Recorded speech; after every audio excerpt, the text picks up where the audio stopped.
Let's see what happens here. I'm starting late, starting later than I usually do for sure.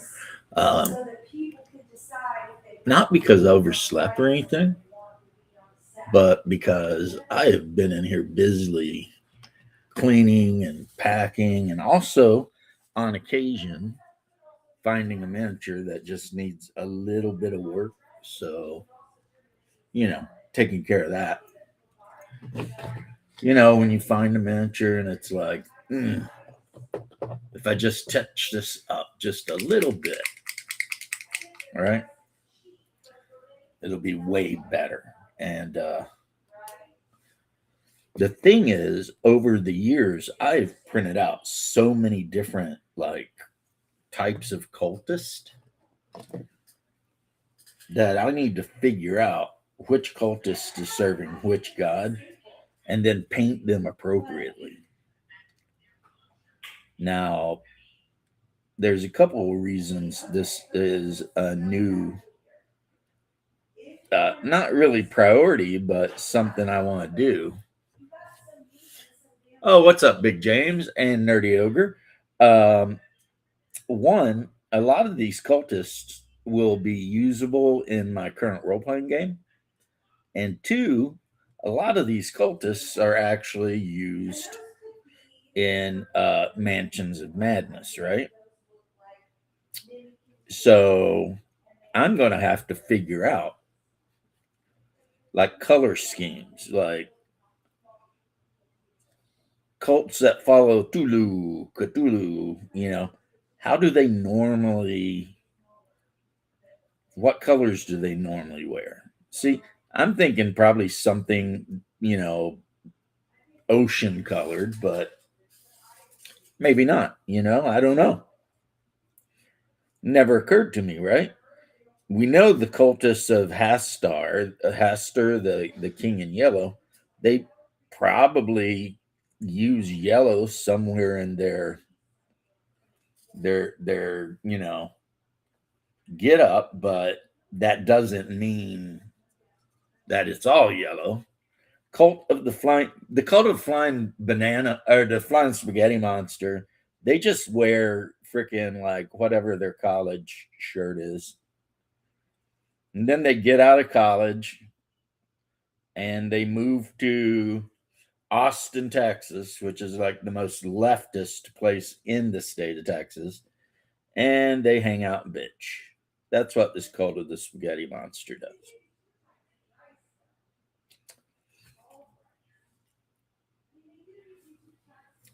But that's okay. See, like this guy I'm painting here, I'm doing with like red and black with details, obviously in metallic and whatever. And that makes him, he could be a cultist of like the god of murder. There's a lot of things he could be a cultist of.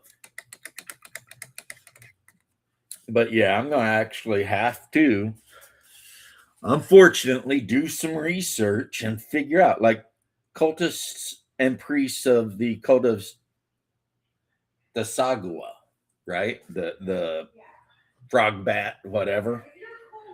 Um, how do they dress? And cultists of Yonda, the stag goddess. I mean, how do they dress? They probably just dress like druids because Yonda is seems like a deity that like druids would like to worship because it's all about you know deer and whatever. Um, in the Clark Ashton Smith books, um, the cult of Yonda is trying to wipe out the cult of Dagua, and inadvertently, one of the inquisitors of that cult follows Ibon, who is a nerdy ogre. That actually sounds like a good look for them. Um, the Grand Inquisitor of the cult of Yonde followed Ibon, who was a wizard that had dealings with Thagua, um, to Saturn because Thagua had given Iban like a portal that would allow him to go to Saturn if he needed to. And of course, the brave Inquisitor went after him. And because the leader or the Grand Inquisitor of the cult of Yonde vanished, back on the real world, because this all takes place pretty much on the real world, just thousands upon thousands of years ago. The cult of Yonda kind of become or Yonde. There's a lot of names for it. Kind of become a lesser. What's up, Crafting Gamer? How you doing, bro?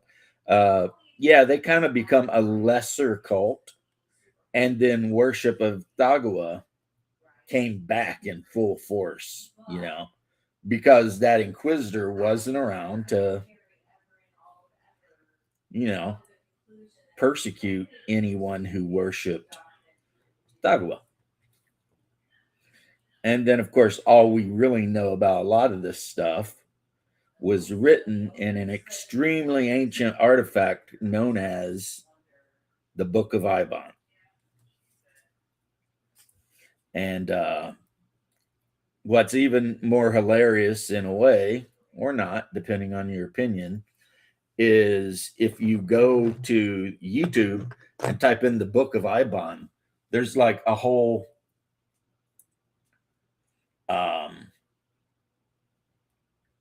YouTube channel called the Book of Iban. And it just goes off onto like weird, Cthulhu slash Hyperborea slash, because both of these people I'm talking about that ended up on Saturn were Hyperboreans. They were Hyperboreans in a time before Hyperborea was snatched away from the Earth and sat in orbit around Saturn. Specifically by Thagua, I'm pretty sure. And yeah. And that cataclysm led to the sinking of Mu and Lemuria, Atlantis, etc.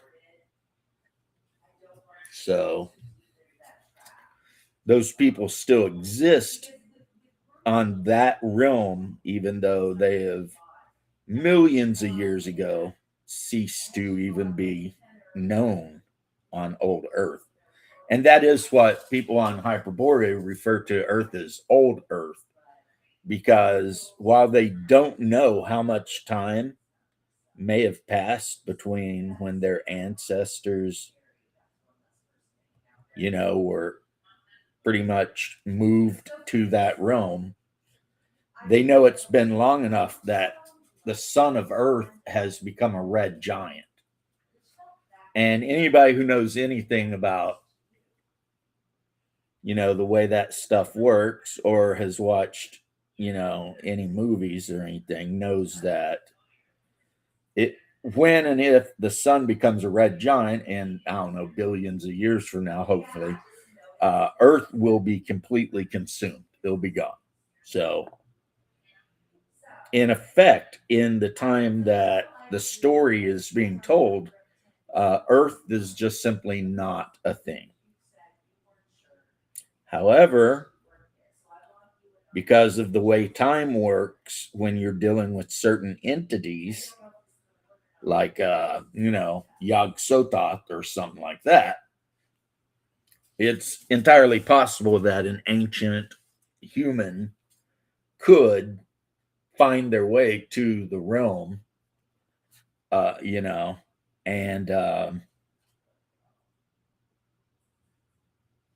and they would probably be like, what the hell is all this? There's some crazy stuff going on too on the realm, like The Vikings' main god that they worship is actually the frost giant Ymir. And then the second god they worship quite a bit is the god of skiing, Uller. And there is a small, very small contingent of Vikings,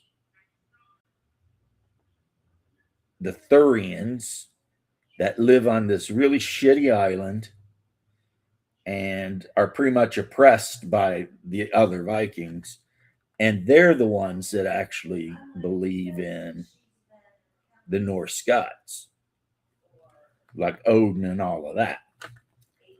And so they're basically they're completely and totally persecuted.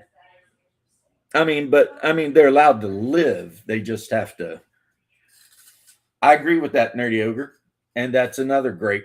Yeah, because I'm seeing the stag goddess, Yonde, which may in fact be a code word for another horned goddess that's all about fertility and everything like that. And of course, we all know we're talking about the most popular, as far as by worshipers, god of the whole mythos, Shub-Niggurath. Doc, what up, Doc? So it's entirely possible that Yonde is just what they call the black goat of the wood with 1,000 young. And because one thing I have learned from doing all this more research on the realm and also on Clark Ashton Smith's books is a lot of the times, whatever he calls the god or goddesses, they have multiple names, like the god Raven may in fact be Odin. And they just call it Raven because usually whenever a message or the raven appears to do something, to appear. And, one of them's a trickster, but the other one brings wisdom. And so that is basically like Odin on the down low. Thought that was a P. Diddy album? Nope. So yeah. So is it true? Well, if you're running the game, you decide if it's true or not. You know what I mean? Like one of the Conan gods that everybody with a brain really doesn't like. On Hyperborea, they call it Yag, but it's Yog from Hyboria. And as you all know, Yog, which was generally worshipped by the people in the South, is the god of cannibalism. Hey, Vic, how you doing? Vic Dakota. Are you in Dakota, Vic? Is that why you're... I am being a reprobate right now, though. I might show you what I'm working on, and then you guys can all judge me. And then I'll be like, I don't give a shit what you think. Yeah. I need to make some choices about hair color. I need to neaten up some lines, but shall I show you what I'm working on? It's the least I could do. Right? Still isn't strong, boy. Flesh is stronger. What is the sword compared to the hand that wields it? You were in South Dakota an hour ago. Well, like the song says, Lord, he was born a rambling man, trying to make a living and doing the best he can. And when it's time for leaving, I hope you understand. Vic was born a rambling man. Okay, it's a little better. A little better. But it's going to definitely need gloss paint. Definitely going to need gloss paint because it's got to be shiny, you know.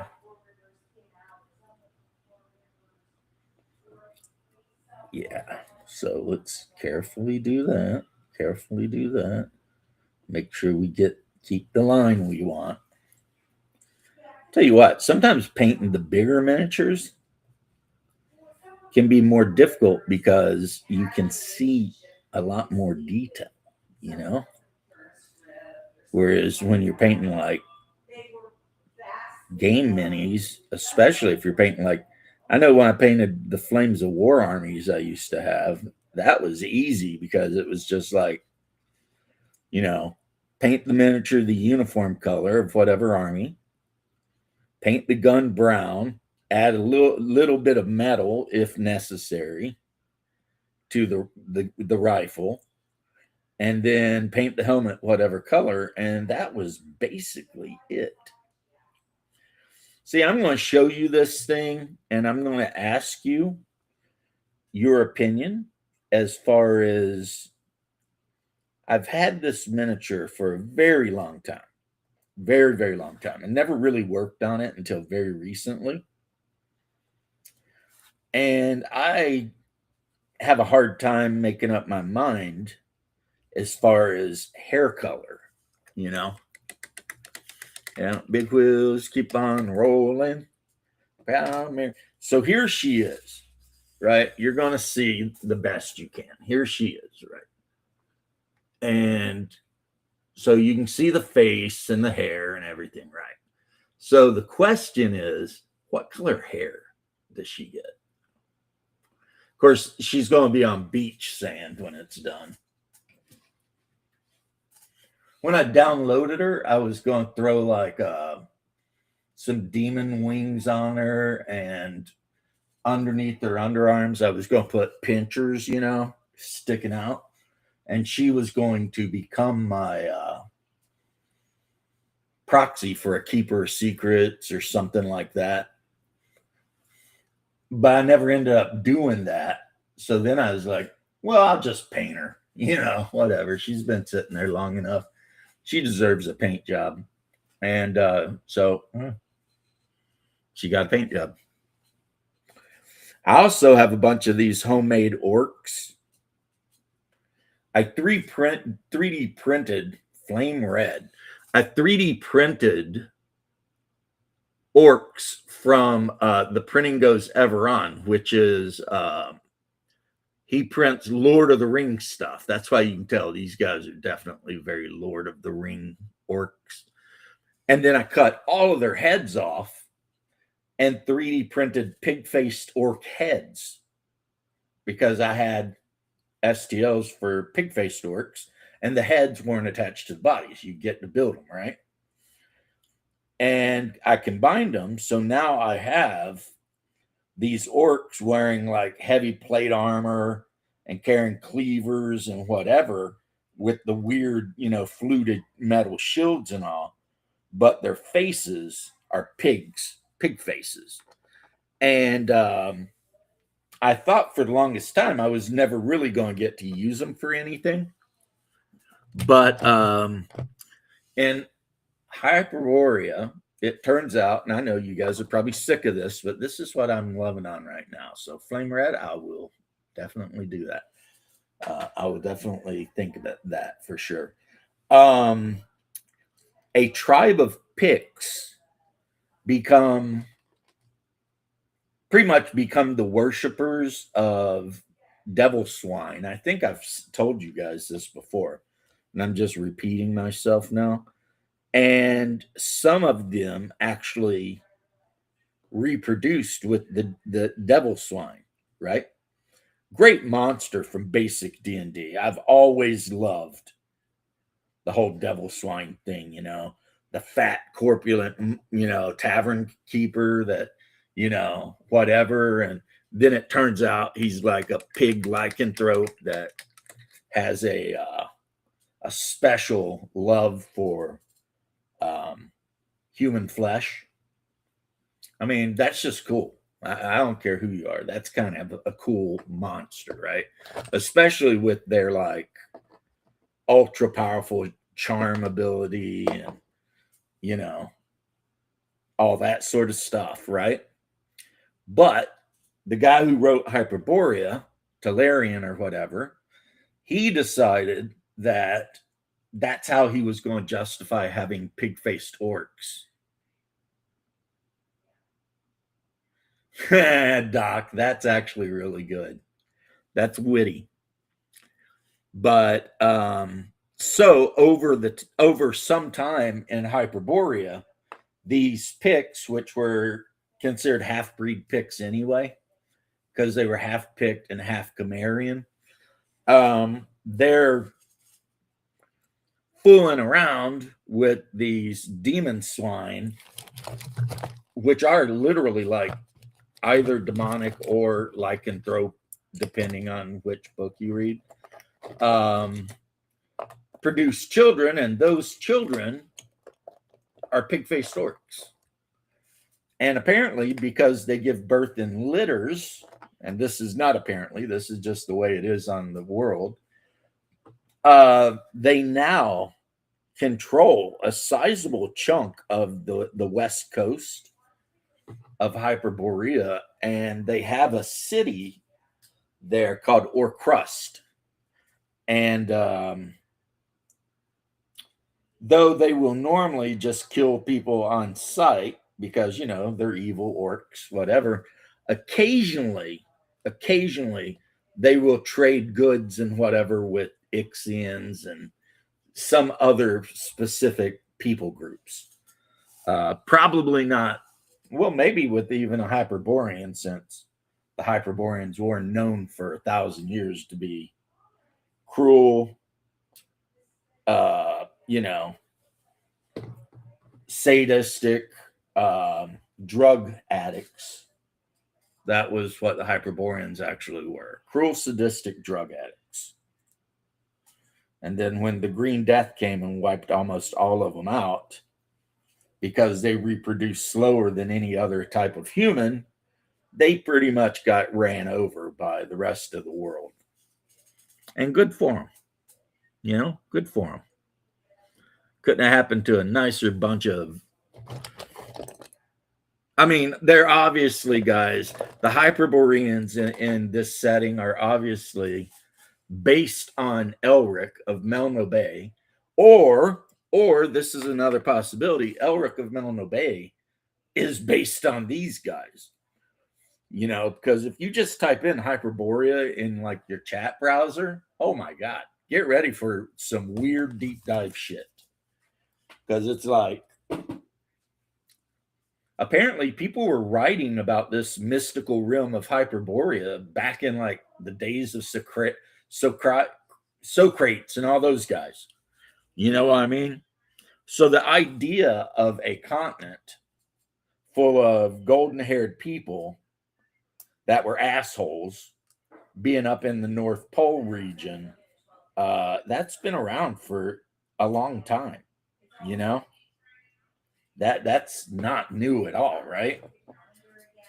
And apparently the Greeks, they weren't huge fans of the Hyperboreans because the Hyperboreans are dicks. So, you know, there was a little bit of that too. That's why when the Greeks talked about races, they talked about Greeks, which are white people, then Mauritanians, which are black people, and then the people of the north with the blonde hair. And you know, when you just take that at face value, you're like, what are they talking about? Vikings or Slavs or something? But once you start looking at, you know, legends of this lost continent, you realize that in our real life, the Greeks were talking about Hyperborean people who are on average 7 feet tall, and almost every single one, except for some of the ladies, has this golden blonde or bone white hair, and their skin is way pale too, almost the color of bone itself. Really, the only like difference in the way they look is some rare Hyperborean women are born with really long, really straight black hair, like black number one, gothy black, you know. And I have to admit, I have no idea why. But we've been having a good time of it. The players went to a city. They were warned that no matter what they do, they better not even think about killing a cat. And they're like, okay, they let that go. They didn't really question the whys. They just were like, all right, we're not killing cats, guys. Because in this city, if you so much as kill a cat, you will be executed. You'll be put to death. 100%. And to make the city even wilder, it's like completely overrun with cats. Like everywhere you walk, there's cats. So, you know, that gives them something to think about. Now, between you and I, what's up, Doc? Yeah, right. Doc, the link is there. I mean, are you just being, I understand if you're being antisocial, though. I mean, I get it. Sometimes you just don't want to be, in this mix. Maybe sometimes you're doing something yourself and you just have me on the background to be like white noise. It's all good. But anyway, so yeah, the idea of this massive lost continent that used to exist, where currently we have the Arctic Ocean, goes way, way back. I mean, way, way back. Thousands upon thousands of years into BC back, right? Now, the cats thing I did, that's entirely, any of you who are like super fascinated by the mythology know that the cats are the cats of Ulthur. And Hyperborea, in a lot of ways, is the dreamland. Oh, okay, that makes sense. Well, I'm glad you spent some of your 15 minutes with me. I appreciate it. And one thing that is like an unbreakable rule in Ulthur is under no circumstances can you harm a cat.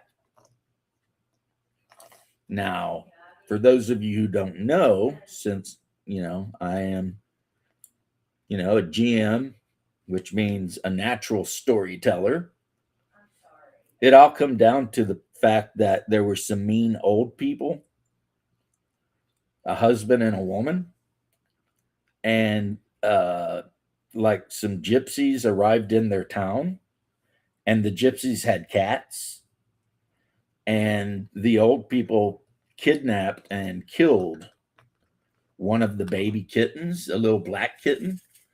So all the cats in the whole town, including the ones that came with the gypsies, long story short is no one saw the old couple for a long, long time. And when the brave men, of the village, city, whatever, finally went there and knocked on the door and decided to kick it in and see what was up, the skeletons of the old man and the woman were laying on in their living room on the floor, and they had been completely picked clean. And that then, when the people of the city thought about it, they remembered that not that long ago there was one morning when they woke up, the cats weren't hungry, they didn't eat their food, and they were all just licking their hands and whatever, right? So they put two and two together, I guess, and they realized if you kill a cat, cats will get even. And so they passed that law, no killing cats. And also on some very special nights, if you lay awake and you look out your window, you'll notice all the cats start climbing buildings to get on the roof. And if you keep watching them, they will jump into the sky and fly through the sky to the moon, where they fight with creatures on the moon. And the creatures on the moon hate them, like moon beasts and stuff. absolutely hate the cats. So, also, cats in the Dreamlands. What's up, George? George. If I didn't say what's up, I just did it again. Cats in the Dreamlands are just as smart as humans, and some of them have actually learned means by which they can communicate back and forth with certain humans. So yeah. So that might sound like a really weird kind of thing, and it is, but it is also the way things work in my campaign world, right? Don't, well, okay. First thing my wife's character did was walk up to a little kitten that was just sitting on a sidewalk and bend down and give it skitchies. And, the kitten ended up on the reaction chart enjoying the attention, and it flopped over and let her rub its belly a couple times. And then it got up and ran off. And when my wife watched the direction the kitten had ran off, she saw a big tomcat watching her. And that's okay. Dogs are people too. And she was looking at this big tomcat, and it was looking at her. And then when the kitten ran by the tomcat, it kind of like nodded a little bit and turned and ran after the kitten. So while she was petting that kitten, all the cats on that block were watching. You know what I mean? Like, they were like, okay, all right, which way is this getting ready to go? Because if it goes a bad way, we're going to catch her, alone at some place, and we will eat her. And that will just be the end of that. But as it worked out, she kind of didn't piss them off. I'm not going to say she befriended them, because it takes a lot more than just that to befriend the cats, like maybe saving their lives from something or other. But as far as that particular tribe of cats are concerned, she's all right. She's not a bad human. But yeah, under penalty of death, one may not ever harm a cat in the city. And under penalty of death means exactly that. They're not going to cut you any breaks. You're going to die. Like, for sure. You'll be dead. So just don't do it, man. Just don't. All right. I got all these. I primered them beforehand. These weapon sprues from Reaper. I mean, they're a little expensive, I think, but I kind of love them. Mainly because, as you guys all know, in the depths of my heart, I do love modding stuff. Like, if I print out 3 miniatures that all look alike, I'll do head swaps and stuff like that so that they don't all look alike. And that's what's happening. Is I've got a figure that looks very similar to, well, it's the exact same figure of another figure, except that one's painted. So this one is going to get a weapon swap.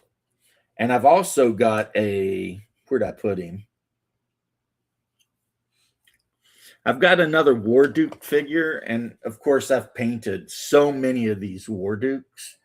So he's probably getting ready to get a battle axe. I already added some armor on the front of his belt, like whatever the Roman style armor was. I might strap a bow or crossbow to his back, straighten him out a little bit. Now this guy, I'm thinking this guy is going to get a scimitar, because, why not? It's totally different than what he had, and if this character ever gets used in the current campaign, it turns out that scimitars are very common weapons in this campaign, mainly because they were brought to Hyperborea by Moors and Ixians and people like that. So yeah, the scimitar is definitely, it's not like D&D if you're running um, in a Western European thing and somebody wants to have scimitars. And of course, most DMs would just let it go. But the problem is that they wouldn't even know what a scimitar is. There's Count Von Shadow doing the Lord of the Rings thing. Oh, the One Ring game. I like it a lot. I ran it for a bit and I like it. However, it is very Lord of the Rings. So,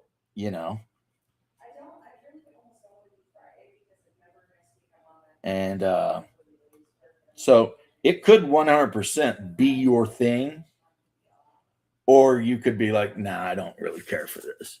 So here we have Caramon, and I have many Caramons, but this Caramon has a scimitar.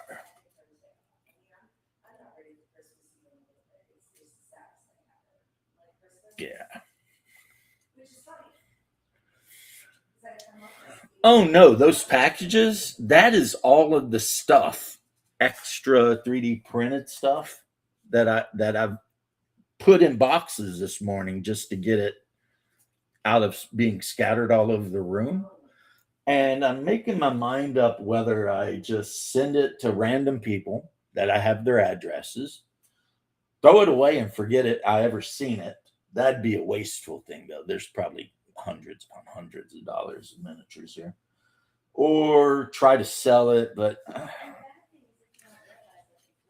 I hate trying to sell stuff because it's like it requires work and labor and doing things, and I really don't want to do any of that, right? And then I've got some more under here that are also just full of miniatures of like every kind and type, you know. So that's one thing. If I do send anybody one of these boxes, you're not going to get a bunch of fantasy figures. You're going to get a taste of everything because, you know, that's just how it rolls, man. You're going to have to deal with a lot of different things, but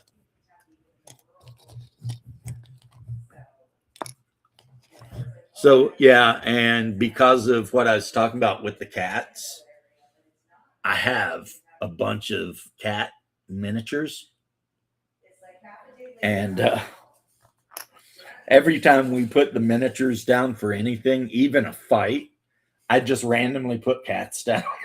And the players are like, you know, they have no AoEs anyway, but yes, they do have good travel rules. I like the game rules, honestly. I like the shadow rules, how you can, lose hope and everything like that. I mean, it's a great game. And I mean, it is definitely a game that was written to be played in the Lord of the Rings universe. Um, I don't know if that game could survive any other setting. You know what I mean? I just don't think it could. The rule set and everything. Um, Now I've played just about every game that's mainstream at one time or another in the last 10 years. So, you know, like Dragonbane. I actually really like Dragonbane. A lot of people don't, but I really do. But I mean, again, the math guy in me recognizes that Dragonbane is just RuneQuest or Rollmaster. I think RuneQuest because you got to roll low. Um, and it's all it is that system, except everything's rounded to 5. So you don't roll percentile die, you roll die 20, right? But literally everything otherwise is the same mechanic. You've got a skill and an attribute, and that gives you a number, um, and then you try to roll under that number to do the thing, you know. So it's like they took RuneQuest, rounded everything off to the nearest 5, and then got rid of a lot of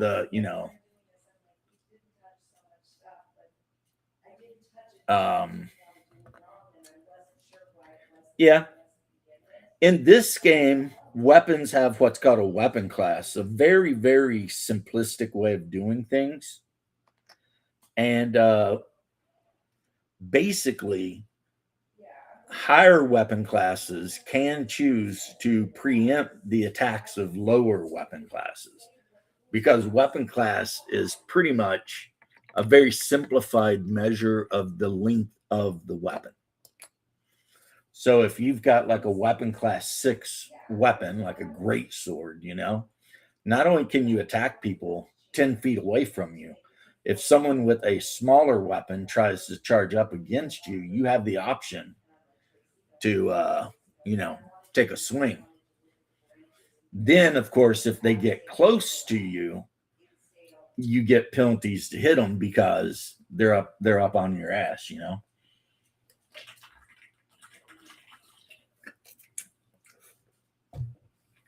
Like daggers are wild because you can throw 2 daggers per round. You can throw 2 darts per round. They don't do a lot of damage, but you get a multitude of attacks. And then, of course, any fighter class, if it kills a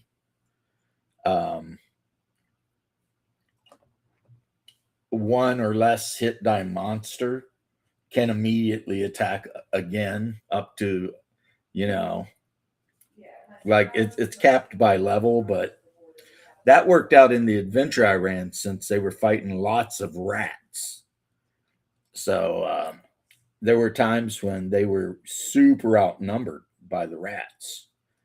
And luckily, the fighter in the room was, base insta killing the rats. They only had 3 hit points, and this fighter has +3 to their damage.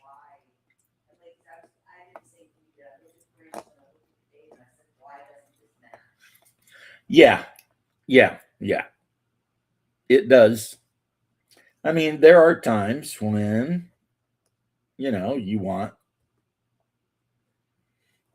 the maneuverability and the speed of attack, and then there are times when you want the range. Like, remember though, in a tunnel, if you've got 2 warriors standing side by side with heavy shields and spears, you're going to take 2 spear attacks before you even can try and run up on them. And if they use the set spear rule and you charge, then you're going, I mean, the damage is massive. Like 3 dice 6 per spear or some shit. So, yeah. But swinging around like a great axe in a 5-foot hall, that's going to be an issue for sure.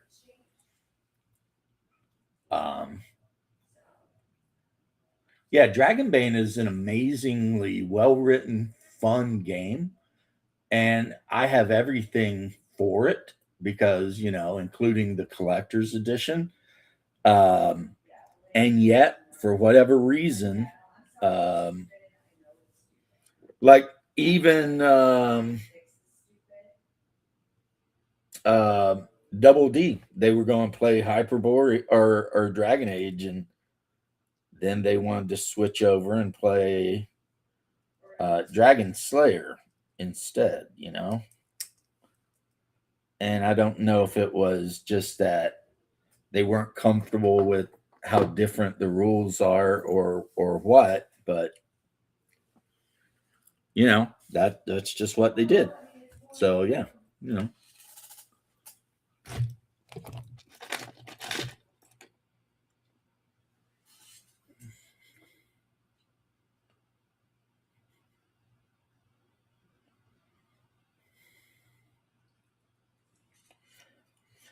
But yeah, to get back to what George is talking about, not to completely ignore him. Um, yeah, the One Ring does a lot of things better than any other game. That's just a fact. But the thing I told you is also a fact. It is a game that has been purposely designed specifically to be played in Tolkien's world. Um, and some people may not like that, you know? For some people, that may not be ideal. Even people who are super Tolkien, as a matter of fact, the super Tolkien fans will be the ones that will have a problem with you running One Ring because they're going to be the ones that are going to be like, this didn't happen like this, and this didn't happen like this, blah, blah, blah. And, you know, when you're dealing with the super fan, you know, if they're not cool, because hopefully most of the time you want cool players, but like you guys are all playing Star Wars D6, right? If you had like some kind of tremendous like Star Wars nerd at the table that's constantly correcting about how things work and shit like that, you would quickly find that that would not be a very fun game, and that is kind of can be an issue with Lord of the Rings.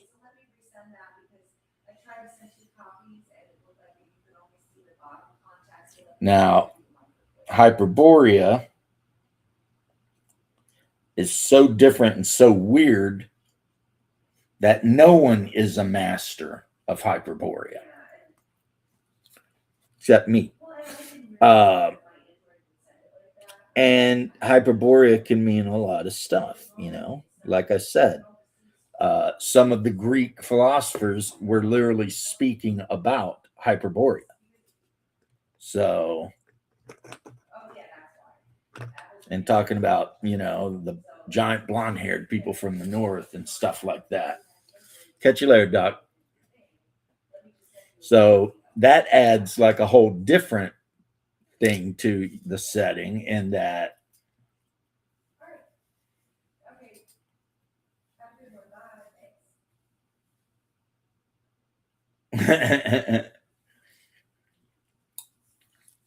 yeah, I mean, when you play certain settings, you got to be willing to deal with super fans,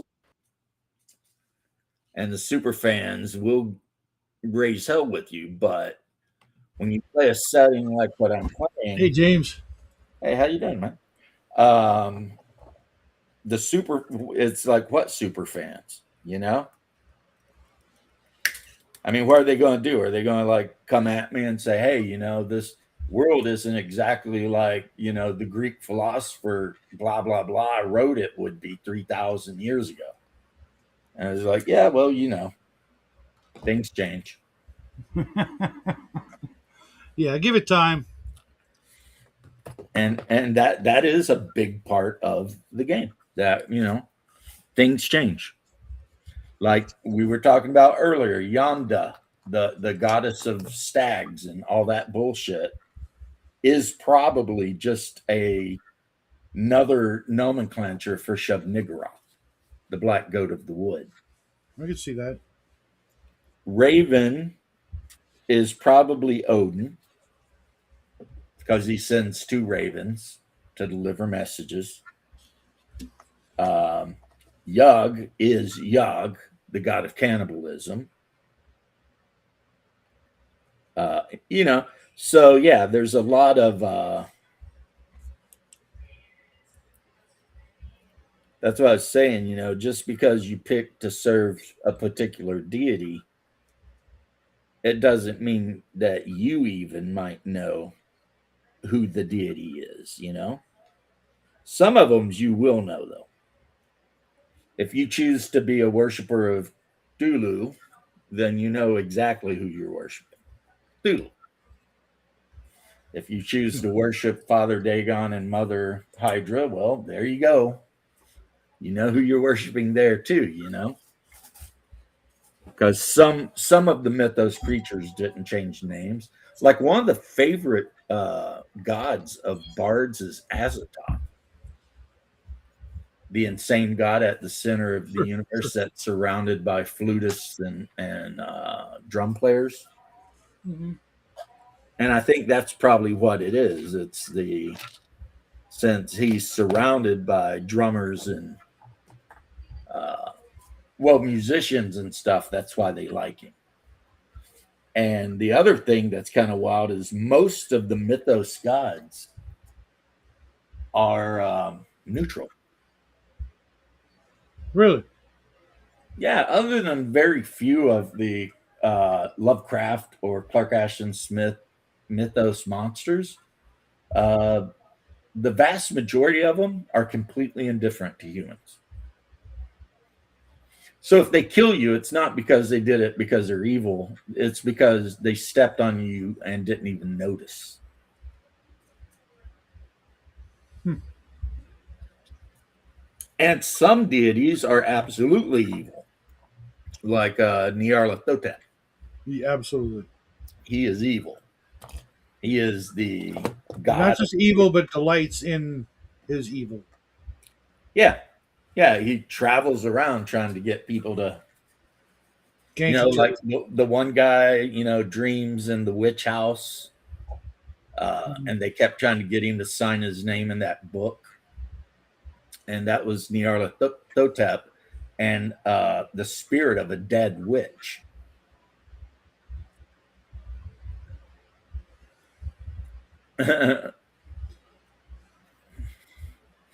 Yeah. See, I had a guy that played in my game. Great guy, but he was always looking for a way. This guy, as long as I've known him, every character he's ever made has been, for whatever reason, 100% devoted to his survival, no matter what.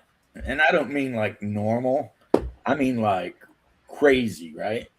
So, like, he made a droid character, and the droid character would like shoot out a hologram of this human, and he was telling everybody that he was the human. Mhm. He wasn't the human, he was the droid. But the reason he was doing that is because he was thinking that if anybody ever got mad and wanted to kill the human for something, he'd be fine because the human didn't exist, Mhm. his supposed master. And he played one of those glowy, or not glowy, floaty black droids. Like the interrogation droid or something else. Like the interrogation droid, but not exactly. But yeah, like basically a sphere about yay big Oh, okay. that had, grav on it. Um, he had a lot of information and knowledge, but he literally couldn't carry anything bigger than like a holdout blaster, which was built in. So Hmm. it was a weird character to have in the party because it just one, it was basically useless, and two, it was like a lot of plotting for no reason. Janet, how are you doing, Janet? I hope Hey, you're doing Janet. Long wonderful. time no see. But yeah. I don't even have the chat on. See, this morning was exciting for me, guys, because I woke up, thought I'd play my game, logged on, and the first thing I noticed was that I was standing. Oh, the first thing I noticed was the screen said, pick where you will respawn. So I picked my house and I responded on the bed in my house. And I was buck naked and all of my weapons and tools and everything were gone. And I'm just like, Who hasn't been there before? well, what was Leaving happening in is game. I was out harvesting materials last night and fell asleep with the game on. I can't tell you how many times I did that with Elder Scrolls. Uh, Yep. that's why I stopped playing because I couldn't. I just couldn't do Oh, it no. anymore. See, I can play, but when it's super late, I might fall asleep. Yeah, that was the problem. Is And I when could only you live play. on an island, Chewy, what do you and the think? island has a steep drop off, like as soon as you run into the water, it's like straight down almost, right? You've got a leaf on you. I got And everything in the deep water is just nothing but freaking Alabama. I'm going home to Greenbow, Alabama. Anyway, have some Bubba Gump shrimp while you're there. Are you gonna be there through the holidays? If so, Merry Christmas. If not, Merry Christmas. Well, she's visiting her dad. That's cool. Um, yeah, the ocean around the island is just littered with freaking megalodons and other even more horrible shit. So That's I didn't Arrakis. recover my gear because I'd probably been ate by megalodon. So you're not playing on Arrakis. Okay. All Playing right. So Ark again. I have my own oh, server. he froze up. I thought he was playing Dune. If I saw Hunger on Dune last night, but remember what I told you about Dune? You level up, you go through your story. It's really cool. You get to the end, and then it's like, okay, now go out and try to harvest stuff that's super rare, and you need thousands of, but you might get like 10 at a time. And I'm or I decided I would just go onto a world that's inhabited by all kinds of prehistoric monsters and run around on a raft getting into trouble. Like I got this special place I go to where I dive down and harvest oil, and then I turn the oil into gasoline. That's right. I And just heard my state's shutting down. I think it was Phillips 66. yeah, I They're heard about that. It's getting ready to messed shoot up. your prices up like big time. You're Yep. gonna have to start importing oil from South Korea. Oh yeah, we already do, but yeah, we're gonna have to. Everything is gonna have to come via boat because we weren't smart enough to make a pipeline to Texas.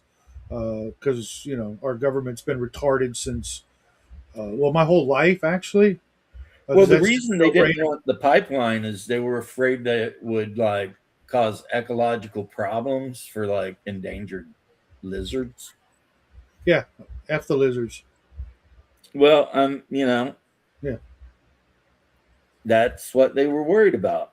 that's the same reason we had fires because they Yeah. wouldn't allow the water to flow because of some stupid animal that A Uh, smelt. yeah. I forget what it was, but yeah. Instead, we lost billions of dollars worth of property, and people's lives were ruined, and all that. That's okay. I'm sure that people in the know will be able to buy all that property at discount. Well, that was the point. It's right. It's playbook right out of RoboCop. I agree, PB. Albertville. Yep. I have just been hanging with the wife, cleaning the house, painting a couple things. Uh, yep, that's about it. My life is incredibly boring. I do nothing exciting except maybe the game. And yeah, Hey, I was meaning to ask you, when are you going to run that Marvel game? well, obviously not anytime soon if I'm running the Hyperborea game.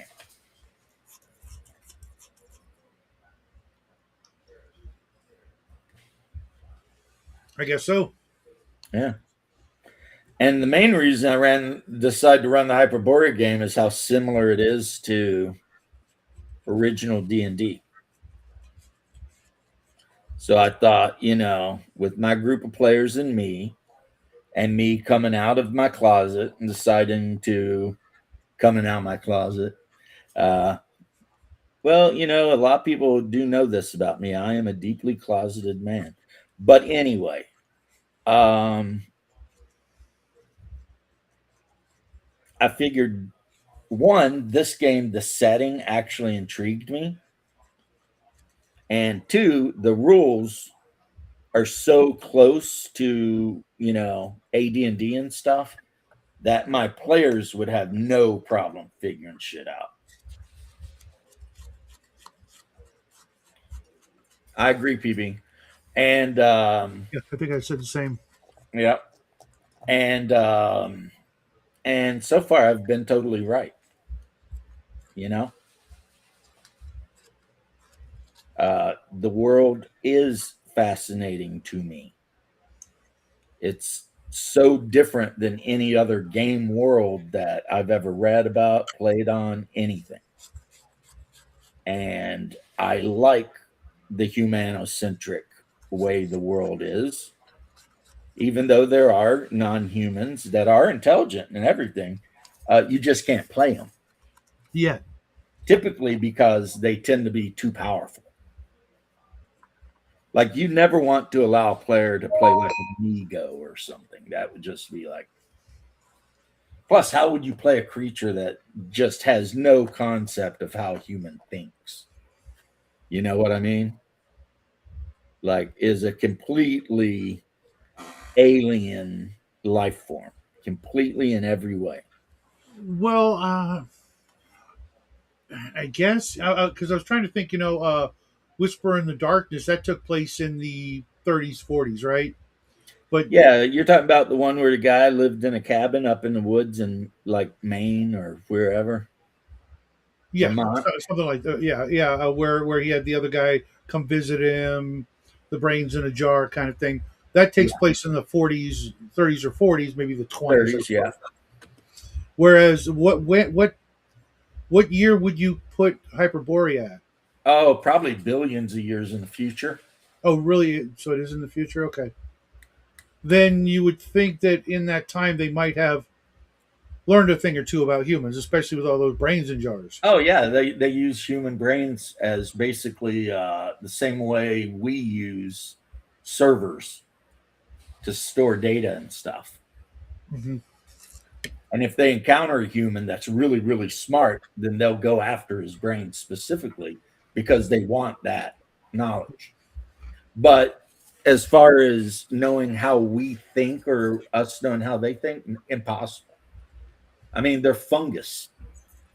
They don't think like we do. Their native language is flashing colors on their head at each other, Hmm. But some of them can, by rubbing body parts together, produce human language, but it always sounds like it's buzzing. Hmm. Yeah. The only reason they go to Earth is because some rare minerals they need. So they've had an outpost on Earth since before the dinosaurs. They've Hmm. had outposts. They fought wars with the elder things. They fought wars with the great race. I Hmm. mean, and basically the great race went into Antarctica and the Migo went to North America. And eventually the elder things jumped into the far future because they got wiped out by the flying polyps. And this all happened before dinosaurs. Hmm. So, how I know it's at least a couple billion years in the future is the sun that old Earth and Saturn and everything rotates around has already become a red giant. So you can see it pretty well from Well, then Saturn. an Earth wouldn't. The Earth that was is just that was. It probably doesn't Yeah, exist. I mean, if the sun exploded and become a red giant, like expanded to a red Yeah, giant, there would be no Earth Earth. Or, would be completely freaking. I mean, you might even go as far as But unfortunately for these people, um, this red giant doesn't really emit a whole lot of heat. Hmm. So the realm of Hyperborea is, for the most part, very cold. The entire inner part of the world of Hyperborea is just tundra and mountains, you know. There are a few places that are like rainforests, but they're more like rainforests like in British Columbia, not Costa Rica. So, you know, it's like, yes, they're rainforests because they get so much rain and they're so heavily forested, but they're still cold, you know. And the sun, for most of the 13 months of the year, barely uh, raises itself above the horizon. So, yeah, that was something I had to like explain to the players when I told them that. Like they were standing there and the morning came and the red giant sun comes up, but it only goes up about 20 degrees above the horizon and then it skirts around the edge of the realm. And then at night it goes down. And as the year goes on, it'll go up just a little more until finally there'll be one of the 13 years where the sun actually stays in the sky. Hmm. But unfortunately, that will also be followed by one of the years where the sun will never rise. How does everything keep from freezing over? The sun isn't heating up this realm. Hmm. That sun does not give out any light. It's not like if you're standing in the shade, you could walk out into the red sun and be like, oh man, Hmm. so much warmer now. No, no, that's not how that shit works. Luckily, even when the sun doesn't rise, it's never like dark the way we would think because of the light of the sun radiating off of Saturn. I was thinking about that. Saturn's always in the sky. Day or night, you can look up and see Saturn, and it's huge, you know, because you're not, well, I mean, you're probably hundreds of thousands of kilometers away, but Saturn's a big world. So, That would be cool to see. yeah. And like I said, the cats that you may under no circumstances kill, and sometimes at night they leap from the top of the roofs of the Oh, city and go Bruce. to the moon. Brucey! And they go to the moon to do whatever cats do on the moon. And you've got the men of Ling who live in the plateau of Ling, which are kind of like, they look kind of like satyrs, except they're cannibals. Or I don't know if you'd call them cannibals, but they eat humans. So they kind of look like satyrs as far as the goat bottom half and horns. And some of them even play like those pipes, like Yanni or whatever. But they'll eat humans. But some Eskimo tribes will trade with them too. It just really depends, right? And the thing that they are most likely to trade for is humans. So if you're an Eskimo tribe and you recently went to war with the Finns or the Yakut and you capture a bunch of them, you could always sell them to the men of Ling, who will eventually, you know, barbecue them and eat them.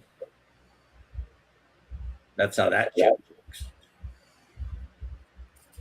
And they supposedly owe most of their fealty to this undying witch that lives in a city in the far north. She's been alive pretty much as long as anybody knows, you know. And they say she's, according to the description of her, she is an incredibly well endowed, beautiful witch that pretty much runs her city with an iron fist and, you know, does trade with surrounding people. But she's ruled the city for thousands of years. So, you know. Yeah, like all the weird shit that you're always talking about with like Conan and shit. Hmm. It's all in this game. Hmm. Maybe not to the degree you would like, or maybe somewhat different than you would like, and that is totally, I get it, but it's there, you know. Yeah, it sounds like a little lopsided in good versus evil slash. Oh, Uh, super lopsided. I mean, the default is almost everyone's evil. yeah, that's. Pretty much everyone you meet, there's as good a chance as not that they're evil. But it doesn't have to be that way. Right. Like the paladin does exist. And if you choose to play paladin, you can choose to play a lawful good paladin or a lawful evil paladin. But you have to be lawful. Hmm. And there is no neutral good or neutral evil. There's just neutral. And like I already told you, neutral just means you care about what's going on with you and yours. Neutral is the alignment of being concerned about yourself, but not selfishness. It's just you're worried about you surviving and your family surviving and, not being ate by monsters and shit. That's neutral. So neutral is every human you've ever met on Earth for the most part. They're worried about the 6-pack of beer they're going to drink when they get home from work and giving their wife a kiss and maybe having something for dinner. They're not really worried about these grand concepts of good and evil and law and chaos or anything like that. Like they wouldn't mug an old lady, but if it was really dangerous and they might get hurt, they wouldn't stop someone from mugging one either. But they might go and tell the cops that the old lady is being killed or mugged. You get what I'm saying? Whereas a chaotic good character, if they saw someone mugging an old lady, they would absolutely try to stop it Mm-hmm. because that's their nature. And And then they'll kick his do ass and then a take lot slow. of chaotic shit, but they won't do something if it will harm someone else. That's what sets them apart. They don't really care about the law, but they won't do something if it harms someone else directly. So they won't steal your kid's bike.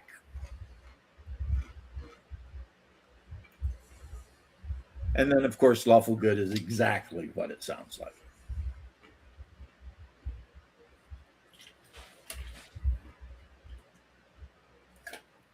And there are good gods. There are good deities. There's a few of them. And when I say a few, I mean like two, maybe. Like all of them I've been talking about all this time. There might be 2 or 3 of them. I think Apollo is good. And I think Artemis is good. So 2 out of what, 30, Yeah. 40? Yeah.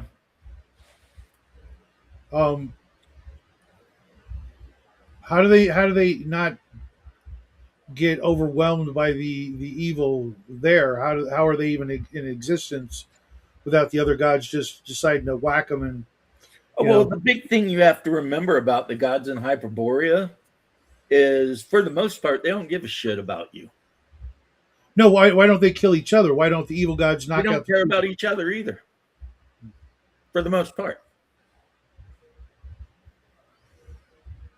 What do they care? Nagawa is supposedly in a cave deep under the mountain at the center of the world, a thorium or whatever it's called, just sleeping, and has been there for thousands of years.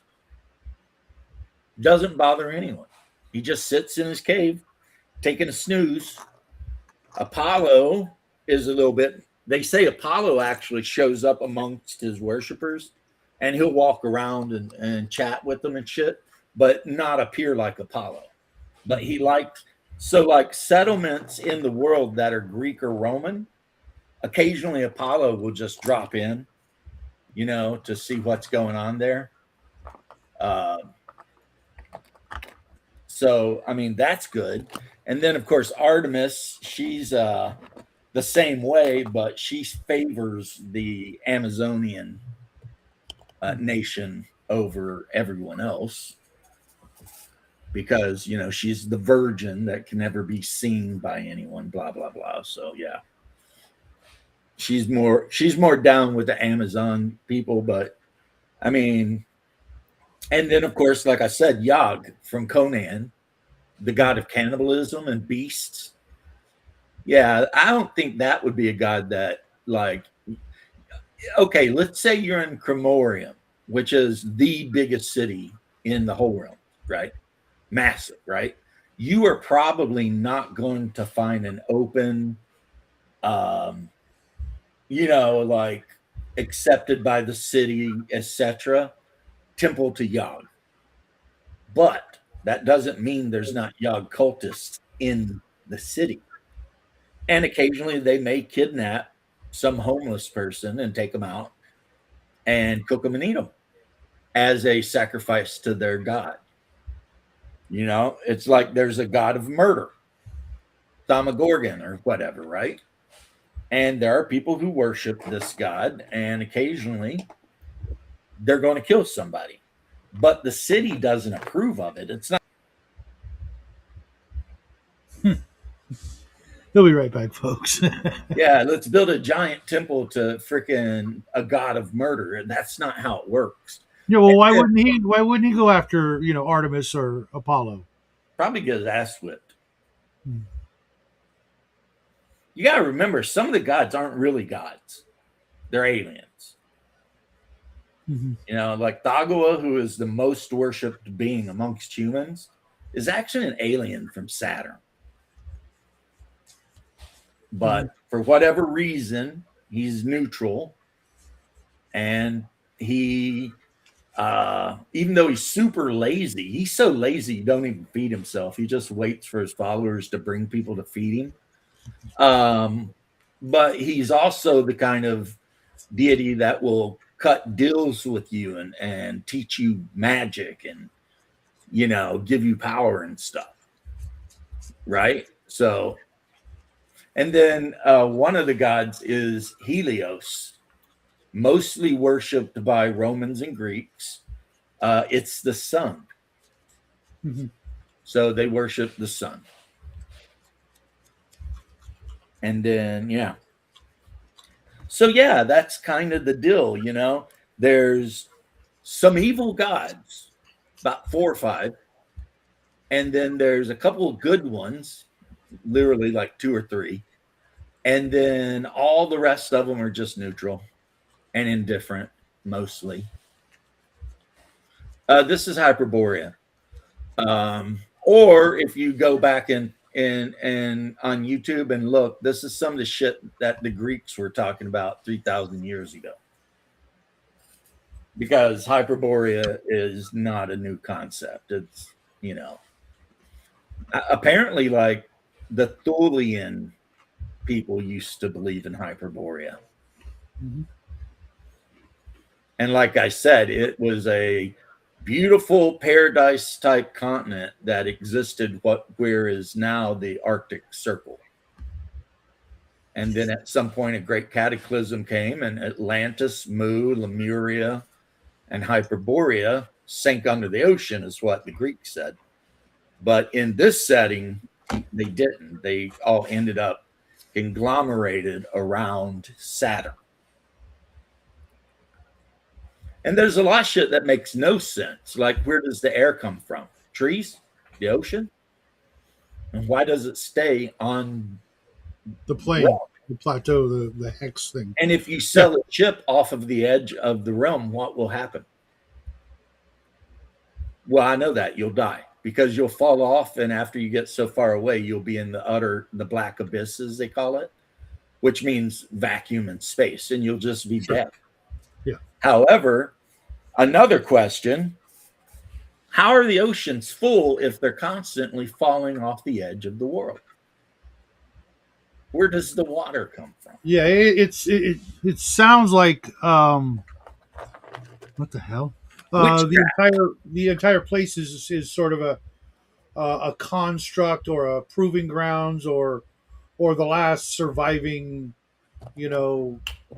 remnant of Earth, but something there's got to be like a greater force or group of things or people or whatever that at one point tried to keep it alive using high magic, high science, whatever to make all the things the way you said they were. The ocean itself. Where's the water come from? Does it just recycle? Well, that was one of the theories, is that the water falls off the earth and it falls down and then it recycles up through the bottom. Right. And like leaks back up into, and it's constantly doing that. What's up, Dean Powell? It's chilling like a villain, man. But my point is, there are things in this setting that don't make sense, and they don't make sense on purpose.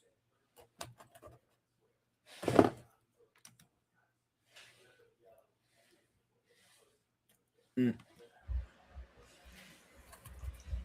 All right. So while Shadow's figuring himself out, that is a major plot point of this setting, is that a lot of shit in the setting doesn't make sense, and nor will it ever. And if the players go looking for it to make sense, they'll drive themselves crazy, or they'll realize that it's just the act of the gods. The gods have decided it's going to be a way, and that's the way it's going to be. And so stop worrying your pretty little brain and just deal with the fact that it is the way it is. You see what I mean? And if you go under the caves, you can go deep, deep, deep under the realm of Hyperborea to what they call under Hyperborea. And that is pretty much an entirely different realm.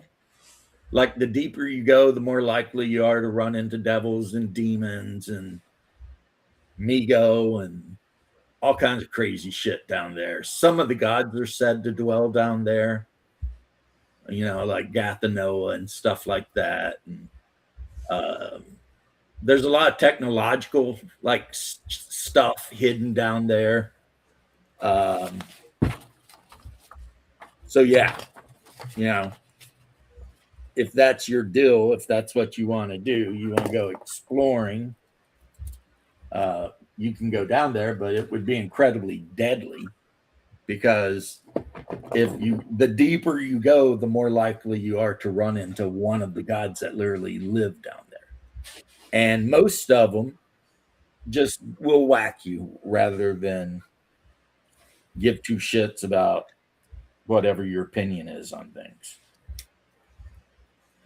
Some of them don't, though. There's a story even in the book about a guy who went really deep, and he ran into one of the gods, and the god just looked at him like indifferently, and the guy is like wondering what was going to happen, and the guy just shook his head and walked off, left him standing there because the god did not care. It literally did not care enough. So where does the science part play into the sci-fi fantasy world that this is? The thing about Hyperborea, right, is it is haunted by certain races that are just 100% renowned for their science. The Migo are an incredibly scientific race. Yeah, but that really, I'm not seeing how that helps the players, or how the players can take advantage of any of the sciencey facts or fiction about the entire game. It's like a monster can kill you with a ray gun, but if the players never have access to the same technology or abilities, it really doesn't matter that it's a technological thing. It might as well just be magic. Well, here's the thing: it doesn't matter that it's a technological thing at all. Then why tout it as? Because it is. Yeah, but it's kind But of just because there's technological weaponry and shit in this world doesn't mean the players will ever know what the fuck it is. They might figure out how it works though. mhm. Like if a group of players played really well and they got the jump on Amigo and killed its ass, they could absolutely take its crystal laser pistol. And it's not even a laser pistol, it's a disintegration ray. So Correct. literally if you hit something with it, What's up, it Bear? makes a save Hey. or disintegrates. What up? How you doing, Bear? LIVIN. Yep. I mean, what are you hoping here for, Shadow? Are you wanting your characters to like become scientists and figure shit out? Maybe. I mean, it's not really my bag, but I can see a lot of players that I've played with and that I do play with eventually wanting to, have a little more.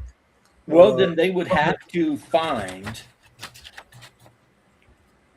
one of these ancient races, whether it's Migo or Elder Things or whatever, and then they would have to figure out a way to cut a deal with that fuckhead so that it would actually tell him things.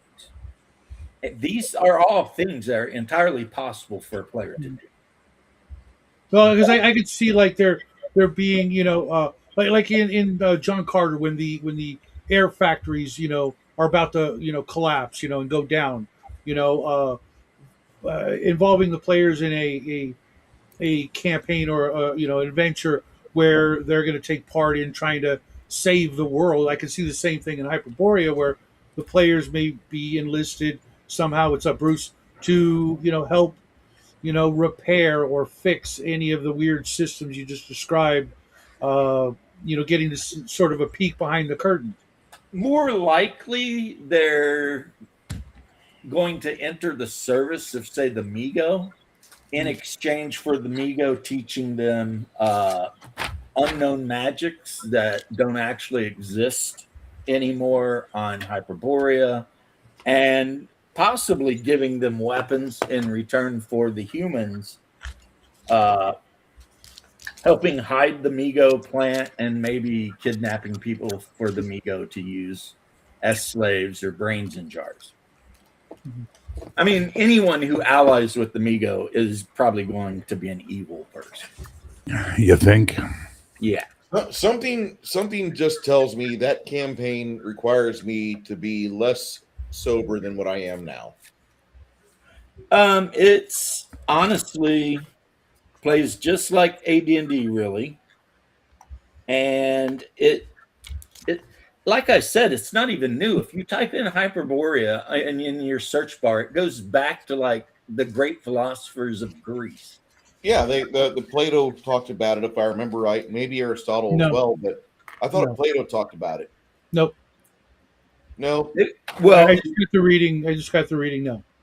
the regardless of that, whatever. Yes, the Greeks, they were talking about this place.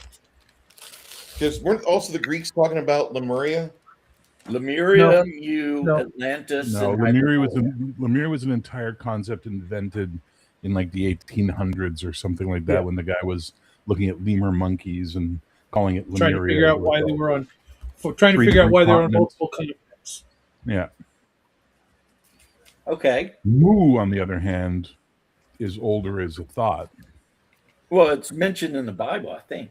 Mu? No, It might be. it's not. It No. depends what The scripture. concept of you're Mu is not mentioned in the Bible, guys. No, I know that. All right, Bear. It, I love you, man. it too, I think, is also only a couple of hundred years old. The concept. Oh, As yeah, well. it's not that old. Like the ancient Greeks, the only one ever they talked about was Atlantis. And that was only Plato for a The brief period. Europeans talk about High Brazil, Mhm. and then there's Lyonese, which is the one that's off Wales, apparently. Shangri-La, and there was Shangri-La, other- Dartha, that's all from the Eastern stuff. Never-ending island. Sorry, what's that? The island of eternal spring or whatever. No. Well, the Greeks not only talked about Hyperborea, they described what Hyperboreans looked like. Yeah, but Hyperborea meant the All landing on the blonde-haired north winds, people. right? I don't know, because the way the Greeks acknowledged race back during the Hellenistic period was white people, black people, which they called Ethiopian, and then the golden-haired people. The Greeks Yeah, but themselves considered Hyperborea. themselves to be white people.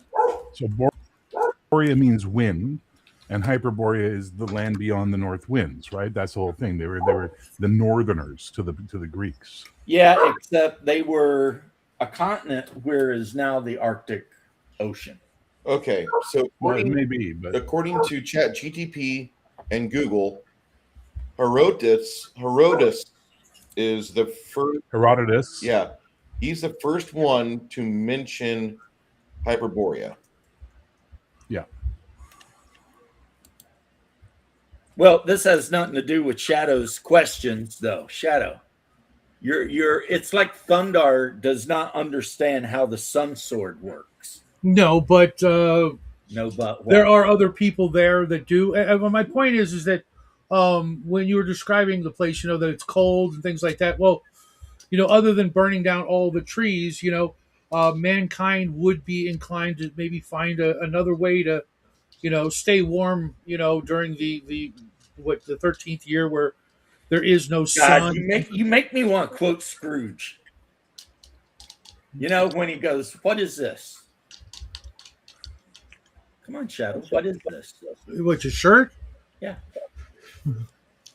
Clothing, which once bought may be worn indefinitely. Sure. Is expensive. Right, and what else do you say? It's expensive and temporary. But humanity has proven, at least on this world, that we're going to invent things and try and solve problems mechanically or through tool use. We're going to try and make our situation better and not just succumb to the grim, dark, inevitability. It's not grim, dark. And the city of Bavaria is like covered in smog because they have giant steel mills working there, powered by peat and oil that they get out of the swamp outside the city. Mm-hmm. I even stowed the Lankmar thing and said that most city officials wear black robes. Yeah, because if like all of Cremorium is smoggy, but when you get to the actual industrial part, it's just nothing but ringing hammers and freaking peat smoke rising up because they're freaking. It's like an industrial level of iron smelting, And with that will come innovation. Iron made into steel, which they trade or weapon smiths buy to create weapons to then trade. Mm-hmm. No, humanity's doing just fine. I mean, the Eskimo up in the northern part near the Crab Archipelago, they're living just like they are right now here on Earth. They're cruising around the coast, which is frozen, and they're hunting whales and seals and trying not to get ate by shit, and also trying, some of them, to hide the fact that they right. But the first opportunity they get to get an iPhone, they're going to jump on. How in the fuck would they get an iPhone? I'm talking about the ones on Earth. I don't even know if the ones on Earth have iPhones. There's Shadow. I think you are being contrary for no reason. No, I'm just trying to see, improvements, hope, advancement. Other than staying in a really dismal setting forever, and trying to see routes to improve one's life, other than just killing your neighbor and taking his stuff. Then why are you playing role-playing games? Let me tell you about a game called Valorous. It's all about that. It's all about hope and improvement and improving the world. Yeah, the mistake everybody makes is they read it and they think it's Paladin, the role-playing game, and that the world is, it's a Disney world. No, it's a dark, shitty world, and your goal as players is to not be dark and shitty and make it a better world through your actions. Yeah, I think I recall playing a game like that once. I think you'll be again in January. I think we're going to be playing that game again. There you go. That might be what you need, Shadow. because I have patiently explained all this stuff, which is And I'm trying to 100% see, what 100% supposedly based on your favorite writers in the entire history of writing, and who you're hating it. what are my favorite writers again? R.E. Howard, Yeah, but there's always hope. what's his name? Darlith. August Derleth, No. I don't think I've actually ever read anything he wrote. Okay, did you ever read anything by Clark Ashton Smith? No, never. August Derleth, you should definitely read his Lovecraft? stuff. Yeah, but I'm kind of. He's not one of my favorite authors. Okay. I like now the I wish trilogy. I had popcorn. Sorry, go ahead, Bruce. I stand Yeah, by pass it. exactly what I said. This is a setting that Conan could be running around in doing awesome Conan shit, and you're shitting all over it. And I think I'm asking questions. I'm trying to find, something to like by asking questions. what's not to like? You can play a Cimmerian barbarian and run around with a big sword doing shit Or your dad's broken sword. and having adventures, and Yeah, I don't Well, I can't say that. My favorite class to run is not the fighter. What is your favorite okay, class? okay, you could play Hey, damn it, Shadow. You could No, play a it's just somewhat reclaim being evil necromancer type that has made some Favorite kind of class? pact with Romancer. Kagula or something. What's your favorite class? I like the Romancer. What? Magic users and thieves. Of course, the fucking vampire says that. Well, let me tell you something. Not a There's a couple vampire. of thief subclasses in this game. They're absolutely badass. What about gypsies, tramps, and thieves? Are they not fun for you? I I hear it from the people in the town. I've dated too many, so I kind of a little gun shy. Not all the men would come around and lay their money down, is what I heard. Yeah, you want to stay away from the people of the mound who do exist in Hyperborea.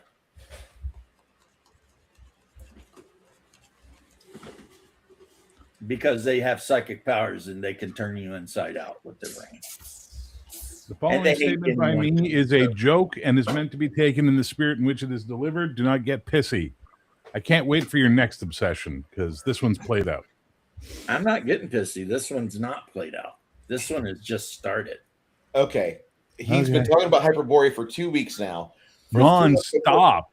For 2 weeks. Before that, Yeah, try 2 weeks. it was Like a month. 4 weeks. Okay. It was baptism of fire. He couldn't Yes, tongue that was the asshole of that previous fighter. obsession. Now Don't it's get me going on Hyperborea. Baptism of Fire. I love that game. So much you don't play it right now, huh? Yeah. You know why? Because Why? all the people at my table would rather play in a world where actual God doesn't exist. And they don't have to worry about being part of the Roman Catholic Church or the Orthodox Church. You pick. That's why you don't play it, right? I don't play Baptism of Fire because I'm running 2 campaigns as is, and I'm lucky to have that time. Bruce, you run Pathfinder. I run. Okay. Wow, I feel like there was a shot in there. I run a game. That delivery was fucking It's just that James, it's sad. brother. That was awesome. I would rather play or run BX. I would rather you run could. that. You'd But just be running my- it on a flat world that's roughly hexagonal shaped My and full of all kinds of D&D monsters. my players I'm running a do bit. not want to play James, BX. I'm getting ready to run a game that's very similar to what you're talking about. However, there are some differences that I like more because it is, in fact, a hexagonal, not maybe a hexagonal, but it's a chunk of Earth ripped away from the Earth in the far future with mutants and Are radiation you and talking about robots. bunnies and boros? Yeah, Barrows and Borderlands, absolutely. Where there are sorcerers, there is gunpowder. You can play a robot character, you can play a psychic, a sorcerer, a warrior, a cleric. I can't say for sure because I don't know for sure. but I have a feeling that they ripped off Hyperborea big time. I don't know. I mean, there's enough similarities to where I could see that they. I mean, this game's been out for a while. How long's Hyperborea been out? It's like third edition, right? Yeah. So I really don't know what because Matt and his gang have played hundreds of different games as a collective. So I'm sure they probably played it and found some things about it that they like and that are similar. But there are a lot of differences in the way of uh, for the most part, the things that I like about it more is there's more access to ancient technology You know what I wonder about? and advancements and things like that. And I wonder if I had not said I was playing Hyperborea and I'd come on and start talking shit about it, if Shadow wouldn't have immediately ran out and bought it and started running it. oh, I already bought it. No, you bought the player's book. Yeah. Sorry. I should have bought the DM All of book. the technological stuff is in the ref's book. Right, and the difference between the two games that I was just talking about is that a lot of the stuff that I like is actually in the player's hands. They get to say, "I want to be or run this," and okay, cool, not a problem. Whereas in the your version, it's in the DM's hands, and if he decides, you can just go, "Never going to happen. I'm not even going to use this entire chunk of information." Whereas in B&B, if the player says, "Hey, I'm bringing a robot character to the game," you're like, "Okay, cool." Sounding an awful lot like a 5e player over there. Starting to sound like you should just be playing fucking riffs over there. I did play man, Rift for many years. Fight I was going liked off it. now. Where's Nerdy? Come on, Nerdy! I heard somebody. He That's dropped right, in that's right. earlier. I'm playing in Nerdy's. I'm playing in Nerdy's Dead Rain game this week. I think no, that's right. It's next week. Oh, that sucks. I mean, it does. Oh, yeah, it does because I think that's Christmas, isn't it? And the reason I say why aren't you playing 5e isn't because you want all of the weird shit in your game. It's because you're all like the players should have control. No, I want the players to That is play. the Wizards of the Coast freaking tagline. Get fucked, Wizards. No, I want the players to play different things. I'm can't tired wait of for that company to just. I'd buy them a lot more Wizards product if their motto was "Get fucked." Yeah, that would be a lot better, wouldn't it? I'd be like, you know Fuck what? you, At least it's on the box, you know. I think the "fuck you, I'm eating" slogan would work too. Well, I mean, Shadow, you do what you want.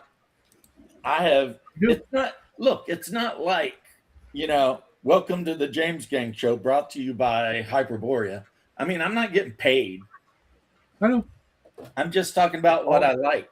Right. Although I'm Ditto, very same here. glad that when you go on your 2 or 3 month season of love for a certain game, that the author of said game doesn't realize that someone is talking so sweetly about them and come in here and just say, "Hey, thanks for buying my book." Nobody. I have spoken with Alexander Macris Mhm. more times than I can even count. I've never seen him come here because I know He talked has about offered ads. to come to this channel so many times. He's offered for me to interview him so many times. Do it. No, I don't. I just wish him happy Easter and Merry Christmas when that time comes. I love the guy. I think he's great. I would love to have his ear. I would love to just hear him talk. Well, he's pretty much a super genius. And he's Greek Orthodox, but I think he's a little lapsed on that. You know, one reason why I really like him, he pissed off the faggot moderator over at the Frog God Games Discord. I mean, he's not a faggot. He's just a pinko fucking commie. Wait, what does Frog God put out? Rapana Thux, Slumbering Czar Saga, The Lost Lands, the campaign I run. What game though? They did put out Swords and Wizardry, but then they split with Matt Finch, and a lot of people split with Frog God. I think because Bill started getting just like I had a run in with it was Finch. I'll tell you guys about it some other time. The guy's kind of a crook. I don't know. I don't know him that well. I used to watch his YouTube channel. He stopped doing live plays. He's doing his own thing, his own version of the game now. Everybody's got their own version of BX now. It's like, fuck. Yeah. B&B is it's BX, Gamma World, and Solomon Kane mixed together. That offers some hope. It's Hyperborea is everything Clark Ashton Smith, H.P. Lovecraft, R.E. Howard, and all of their peers ever wrote, mixed with Greek mythology. And you have to play humans, but there's like 40 types of human. So I think it was last week. Also, it's based on AD&D. loosely. Not as loose as you think. Echoes in it. Right. But I've noticed this weird trend. Like, there's just one little thing I noticed lately. Okay, you take your regular 3 to 18 stats, right? Well, I don't, but I get what you're saying. Okay, or they do, let's say. But ever since AD&D, the bonuses you got for your numbers have gone down, like consistently across all games. The exact, like if you compare the numbers, like the pluses and the minuses, No, they're worse. You must be living in Bizarro land. BX had. What do you mean? No, like everything you just said couldn't be more wrong if you were trying to be wrong. 16 and 17, you got a +2 on anything in your ability scores for BX for rule cyclopedia bullshit. You need to open up your Dungeon Master's Guide from first edition, and then open up your Player's Handbook from freaking third edition, and look. Yeah, Strength 18 is +1, and AD&D it was a +2, right? And AD&D it was a +1, +3. Yep. It was +2. It was a +2 if you had a 01. Like exceptional strength if you played with that roll. Meanwhile, in third edition, an 18 is like +4. +4 for 18s. And not only that, but every 4 levels, you got to add a point to your attributes or something. One of your ability scores, which I do like. I don't like it as much as my system. You literally just said the exact opposite of reality. Like AD&D has the lowest bonuses. AD&D first and second edition has you know what you get for having 18 decks? +3 to hit with missile weapons, +2 defense. It's very low. AD&D has very low bonuses. Yeah. Basic has higher bonuses than AD&D. You know what makes that good though? If you roll up a bunch of 14s and shit, your character's still really playable. Yeah. You're not going to sit there and be like, oh my God, I'm only getting +1, but everyone else is getting +4. You're going to be like, well, I only got +1, but shit. I mean, if I put 18 here, it it's better than a minus. I ran a character a couple of months ago. Highest stat was a 6 charisma. Hi, Bear. You know, I have a lot. Okay, Shadow, my respect for you has increased. It was a fighter, no less, who actually had minuses to hit with everything. Couldn't wear armor because he couldn't carry it, and couldn't carry any treasure home because he couldn't carry it. His sword was too much for him. Well, there is my favorite version of D&D is all the game rules as the unplayable character. I don't mind whatever game you guys want to play. I think that's great. I hope modifiers should be the attributes. That would work if you were playing a game where the whole point of the game was to roll under the attributes. But then you would have to make sure that, depending on the die, I played your attributes would never be more than half of that high. Yeah, so if you were using a die 20, the game would basically have to have max attributes of maybe 12. I honestly feel that Castles and Crusades is probably the closest to a perfect single roll system I've seen. A single die roll. Well, it's the game Gary Gygax will have been playing. Yeah. Well, don't tell Jay Scott that. Well, and don't tell Bear because his game is all percentile. That's all you'll ever roll. Correct? It's only roll a d10 sometimes. Yeah, Oh, but yeah, I don't understand what that has to do with X would have played Castles and Crusades. Gary would have played Castles and Crusades, I think. He Yeah, was he did working like on that. it when he Gary died. did play Castles and Crusades. He was Yeah. working with Troll Lords He was before he working on died. it, yeah, before he died. Yeah, I just don't see him going to any other system except for maybe Shadow Dark because of that fucking simple You elegance. shut your whore mouth. No, he would probably be writing another Oh. edition of Gamma World or something. But I mean, really, it doesn't matter what he would or would not have done. We're talking about now. Mm-hmm. I think Castles and Crusades has a good, elegant role for the primary and the secondary attributes. It's all right. It's all right. That mechanic's fine. What I don't like are the incredibly static characters with very little in the way of learning new things. My issue, I was really into Castles and Crusades when the first edition came out. My buddy brought it back for me from Gen Con. He's like, this is a D&D you'd like. And I read it. I'm like, holy fuck, yeah, this is a D&D I'd like. So I got into the community. It's where I met my buddy Pat. He was part of the community as well. He publishes for them and stuff like that. And the more time I spent in the community, the less I wanted to play Castles and Crusades because I got so fucking tired of this being the answer to everything. Hey, how would you do? Well, you just make it a siege check. Jesus Christ, man. If everything's just a fucking siege check, why have any rules? You know? Hey, I'm telling you, Bear, in the near future, there's going to be games that only use coins. You flip a coin for yes or no. Well, that was actually It'll done be in both Phil and be Dixie. yes, but like Shadow, one that may be game already purple hit. exists.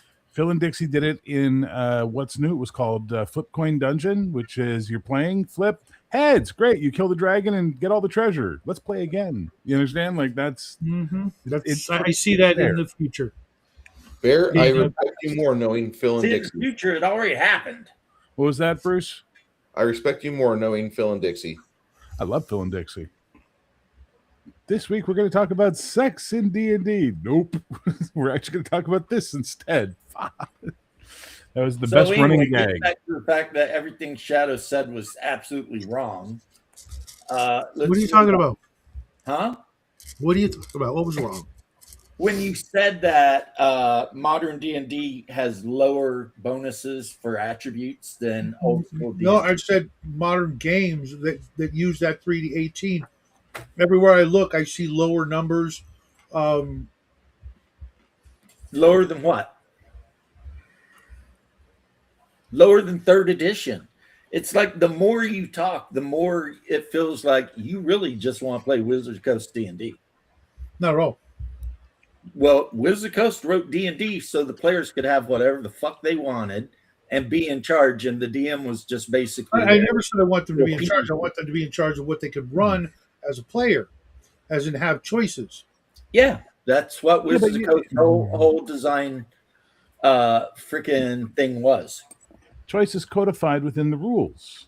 Mm-hmm. That's what you're missing. You want chaos, Shadow. You No, I literally want used, chaos. you used as your example. Player shows up saying, "I'm playing a robot in this fantasy game." Okay, like that's chaos.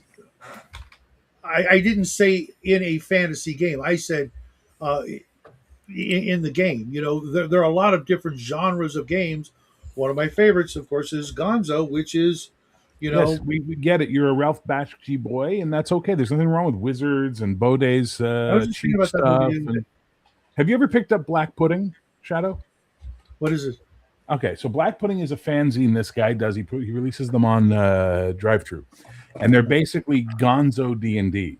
And then he's now collected his best stuff into 2 books that are called a Heavy Helping. And they're basically, if you look through them, they're secretly a Gonzo version of BX D&D. He has character classes like the Barbara Bunny, you know, and stuff like that. Okay. And he has Silly serious Alpha. stuff too. He has serious Sure, stuff too, sure. but he has tons and tons of Gonzo, like tons of Gonzo. I've picked up all the God, I hate PDFs those up to date, rabbits. and I picked up the 2 hardcover books because it was so worth it. Fuck, Black Pudding is so good. He tends to do most of his layout by hand, and a lot of the text is him writing it in with the art that he does. It's amazing stuff. His name's James Woods, I believe. I'll tell you what, man. I've lost a few characters to those bunnies. I don't like them. Well, hang on a second. Next time Bear introduces Shadow, please have the Elmo standing with his arms upraised in a V with flames behind him. Why the fuck why am I getting called out on this? Jesus, Bruce. Yeah. Because you said, Shadow, you're nothing but chaos. You're chaos, Shadow. You guys have to understand. I have played so much and so many things that the regular normal stuff is kind of boring. Just remember that I've been around. No one wants to hear your stupid Vietnam stories. I've been, So there I was playing Advanced Squad Leader. I did play that. Uh-oh. Yeah, I mean, I've literally played hundreds of fighters. Well, not hundreds of clerics, but hundreds of different fighters, thieves. What do you got there? Oh, black pudding. Black puddings. That are Okay. missing from Black your pudding, heavy fucking helping. shelves, Shadow. Okay, They are I'll take a look. so fucking worth it. Now, hang on. I got to show James why the Barbara Bunny is actually not something he would be afraid of. Give me a second. Well, I was kind of talking about the hoops Yeah, I know. and Gamma World that can turn all your shit into rubber and then shoot you with an assault rifle because somehow they all got them. It's like They were freaking awesome. They were awesome. hated them motherfuckers. They were worse than batters.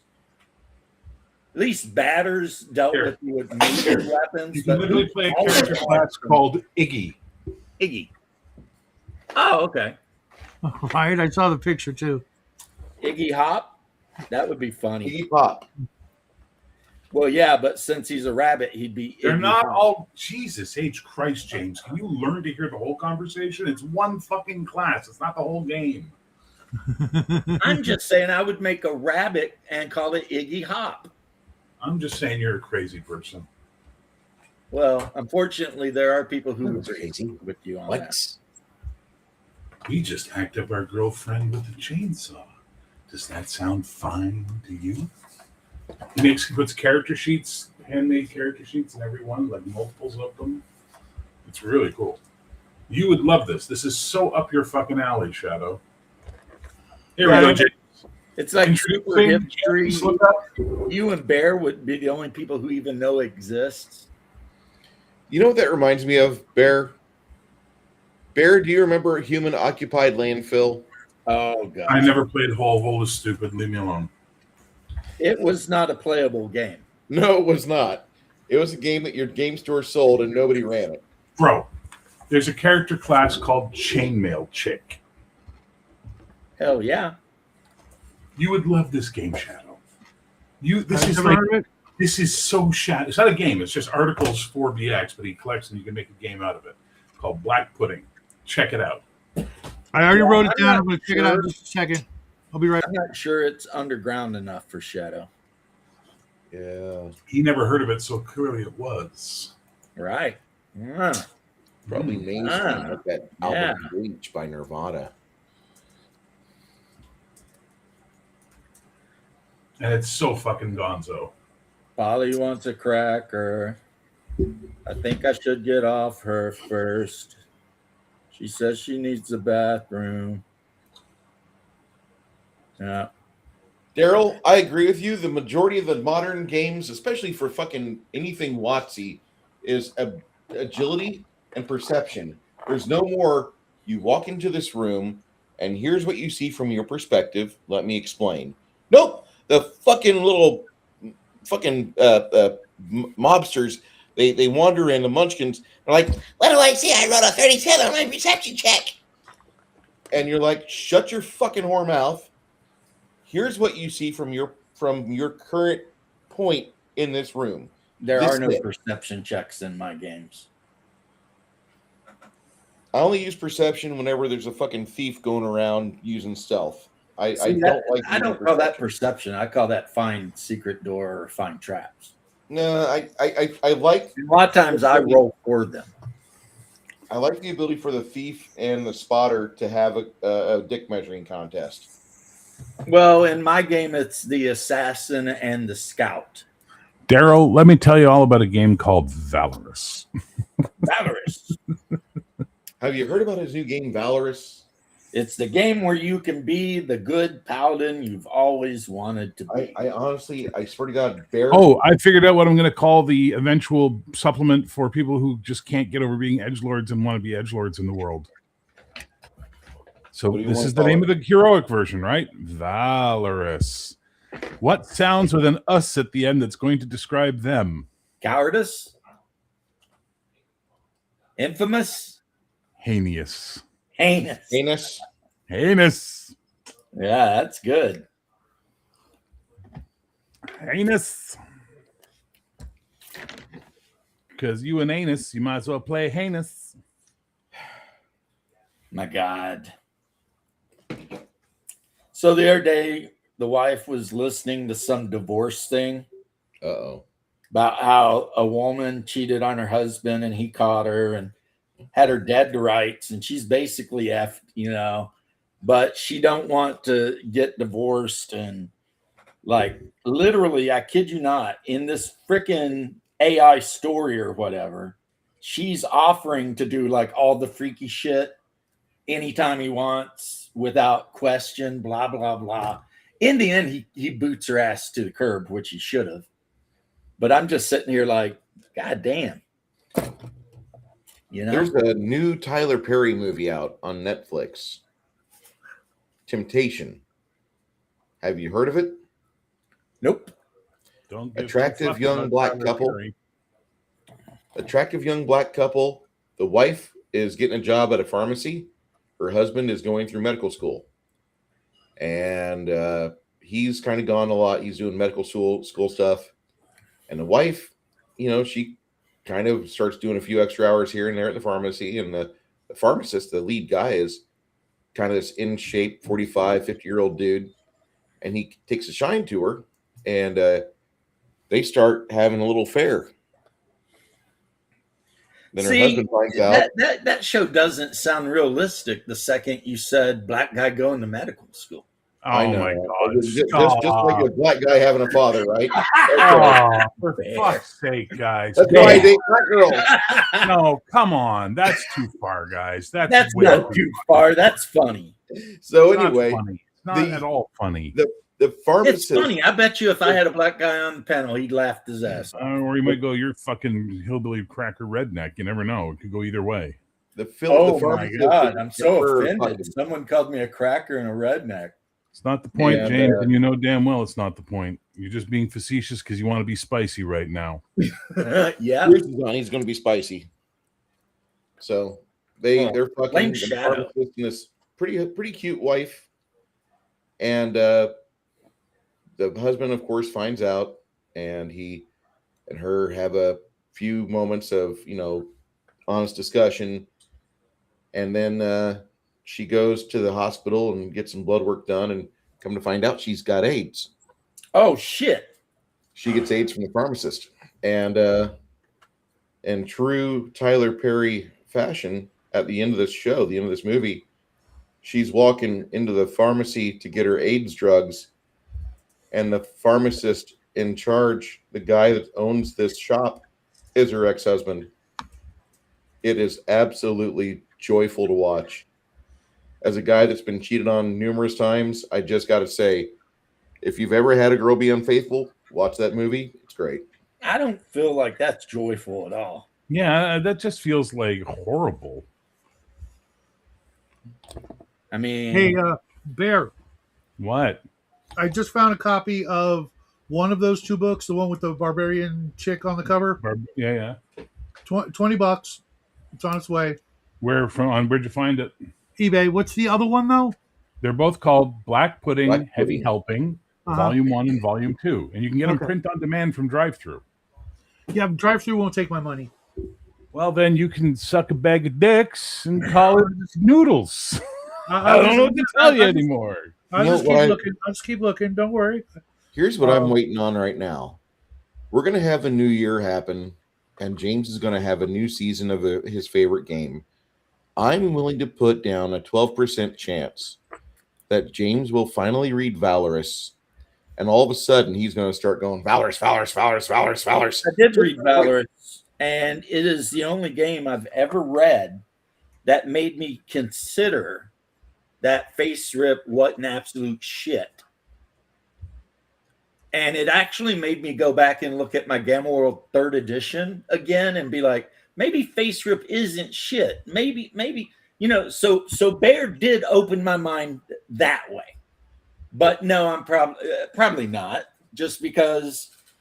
See, here's the thing you guys don't understand. When I get on like board of a game and I start going off on it, one of the big reasons because I'm very excited, and the main reason I'm excited is because my players are excited. No, I get that. Which is why I never get to play Traveler 2300 in a billion years, because my players don't want to play Traveler 2300. So as much as I absolutely love Traveler 2300, your boy ain't going to play it. It's not going to happen. I know the feeling there. So right now, I've got players actually interested in playing this weird fucking game where they're floating around on a giant flat hex looking at Saturn, and I don't give a shit what you guys say. Hey, James, question for you. Do you think your enthusiasm rubbed off on them? No. Or no? No. Because I've noticed that my enthusiasm is a product of their willingness to want to play a game. Okay. Well, because I mean, a while ago you were talking about not playing at all for a while, which I thought was a crime. Until you talked me into doing it again. Oops, I did it again. Who did? You did. Oh, okay. Well, okay. That's. I'm like, I'm never running another game ever fucking again. And you're like, well, maybe give it a consideration. We talked about multiple times. I know you're old. Yeah. I just shit. More than old, my ears aren't doing as well as I thought they were.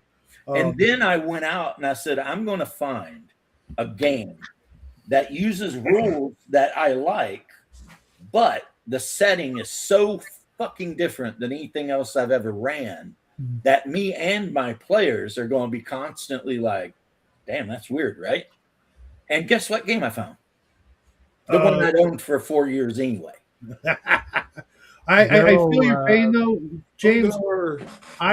I would give anything to be able to play Top Secret SI.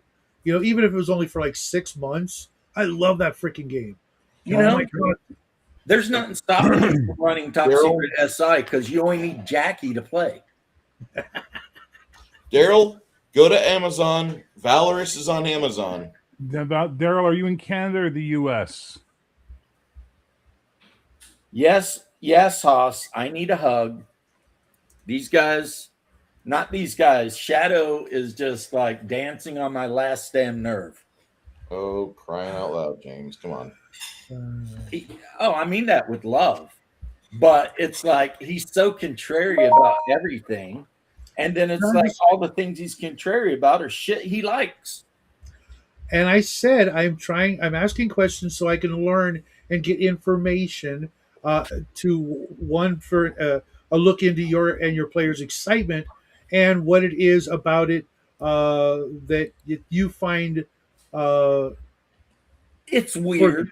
And it's so totally not like any other like setting I've ever even seen. Mm-hmm. So, I mean, it has a lot of things I'm familiar with, like, you know, mythos type monsters and shit.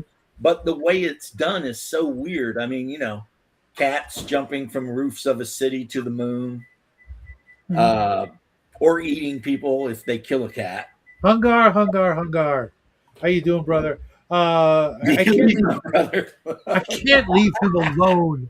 Did you see the show like an hour ago? It was just him. I had to come in here and brighten his day with my own personal brand of sunshine. You did too, and I appreciate it. I really do. His own personal brand of bullshit. I do appreciate it. I was just sitting here building stuff and talking about the various gods of Hyperborea. Mm-hmm. So I would think that what Shadow needs to do is go back to 1981 and rewatch. Stay there. Hold on. Go back to 81 and rewatch all of the episodes, all 26 episodes of Thundar the Barbarian. Oh, Oh, Jesus Christ. Why would you do that to someone? What is wrong with you people? oh my Fun God! show. The contrarian pipes up. We find a contrarian in our group. I'm not a of the most contrarian. beloved I cartoons do of the not 80s. understand the obsessive fucking nature of Gen X and Thundar the Barbarian. I don't get it. I've watched the fucking show. It's not good. I don't know why people lose their shit over it. How do you equate it's not good? Please explain. It's boring and stupid, and the animation sucks, and the story's retarded, and the characters are fucking dumb. It is Who's from the bad guy with two 1981. faces? I kind of like them. There's lots of good shit made in 1981, 1971, 1961, 1951. The time has nothing to do with it. It's a bad fucking show. You guys were all disagree. 10 when you saw it, so you thought it was the greatest thing since sliced fucking bread. I was 6. There, you feel better now? 6. It absolutely is the reason I bought Gamma World.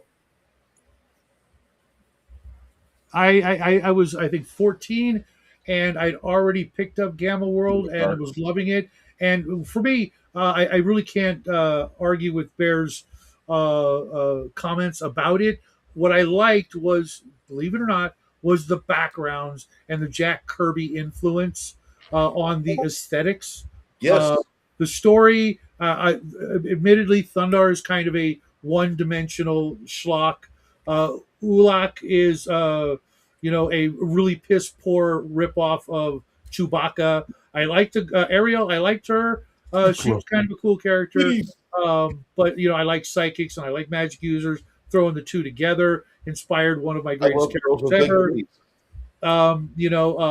Take old buddies. If it was me and I watched, I'd probably watch it with the volume off, so that I could. 1400, yeah. Thanks, Hangar. I would probably watch it with the volume off and come up with my own. I love big old titties. But I love Gamma World too. Getting to play that. B&B is the closest thing I could get to it because it's like Gamma World, but you have some magic like Thundar.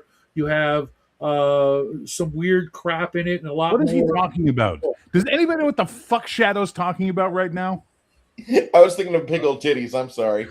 All I heard was like Shadow started talking. I'm like, this sounds interesting, and then Bruce was like, take over it. Blah, blah, blah, blah, blah, blah. And I'm like, I have no fucking clue what Shadow's talking about anymore. Shadow was explaining all the reasons he liked Thundar the Barbarian. And I gotta say, the Jack Kirby influence on Thundar is fucking crazy nuts. Mm-hmm. The fact they had him doing a Saturday morning show when I was alive and able to enjoy it, and still you can go back and enjoy that because there's a lot of cool shit that's in Thundar.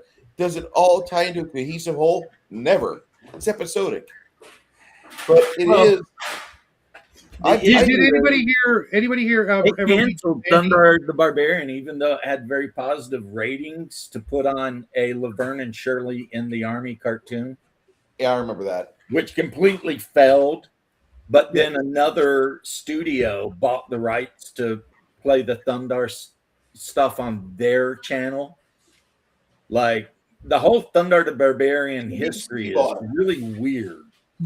NBC bought it from ABC, if I remember right. Yeah. Yeah. It's Did, like did, somebody did made it. anybody besides me and Bear read Commandy, Last Boy on Earth? Eh. Are you talking about the guy with the talking dog? No, that's That's Boy Boy and Dog. Yeah. That's No. Boy This is a comic book about the last human on Earth, where Earth was populated mostly by mutated, uplifted kind of animals in a post-apocalyptic scenario. I also, what was the other comic book? I don't know. I just like the whole, post-lock. why are you immediately changing the topic of what we're talking about to something else though? That's what I want to know. We're talking about something completely different, and suddenly you're off on some comic book no one reads. Well, because it all ties into like Thundar and post-apocalyptic and Make the point. Fuck.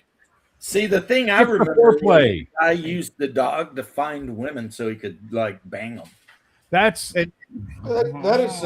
I don't want to get into that movie. Do not talk about that film, please. I just watched it for the first time. I couple months ago. I haven't seen it Good in for you, over Moby. 20 years, and if I remember it right, that boy was not a very nice boy. Well, a lot of the banging was not consensual. That's it. Wasn't that a Harlan Ellison story as well? So, It is. when you take that into consideration, Okay, I believe it was Bear that gave me the best fucking Oh, we've got a kitty over appearance. discussion Kitty for appearance. Harlan Edison. What? Didn't What did I do? Bear? Weren't you the one that complained about Harlan Edison? Carl Nelson's a fucking moron. Okay, yeah, he was. I was more What did I busy do looking at the so kitty. good? Can you make a fucking choice? Either come down or stay up. Figure it out. Thank you. Aw. Fucking verbally abused a cat. Not verbally. Fuck you. You don't even want to say Jesus shit like Christ. that. That kind of shit gets around the internet. People get pissed. Yeah, seriously. We trying to turn me into fucking Hassan Piker? What the fuck's wrong with I you? didn't say you had a shot collar on it. Shut the fuck up, titty boy. I want to think about my titty. today's again. popcorn time. Mm.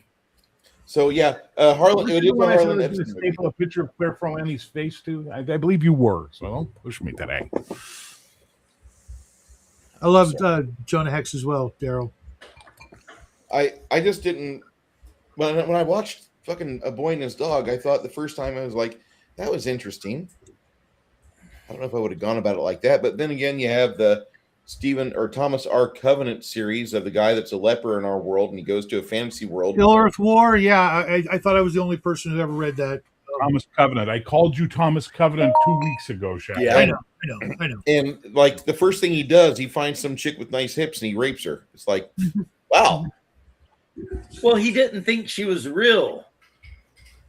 yeah. I want to know more about this movie with the guy and the dog who uses it to like bang out chicks. Hungar, welcome to the show. Hey, brother. Hungar, the guy who plays the guy is actually a famous dude too. Yeah, Don Johnson. Don Johnson. Yes, Don Johnson. Crockett. Fucking Miami Vice, baby. Hell yeah! Damn. It's not a Cat great. fucking It's happy not a now? great movie, No, but it's just a weird movie you watch and you're like, okay, whatever. It's about as good as Battle Truck. I've never even heard of that shit. That is some Michael Beck low tier shit right there. This spot is getting big. Battle Truck. You've never seen Battle Truck? No. never heard of it. It's did you ever watch Barbarians of the future Italian post-apocalyptic shit? Because No. Battle Truck Barbarians fits of the right West? in there. Yeah, no. You're like, man, no. I love Mad Max. What else do they got? And then you find all these really bad B movies, and Battle Truck is right there, glistening in the Betamax cover. Okay, say what you will about Justin. When I was in the hospital, he sent me a movie to watch that like blew my mind. Which Oh, one? dear God. Gay niggas from outer space.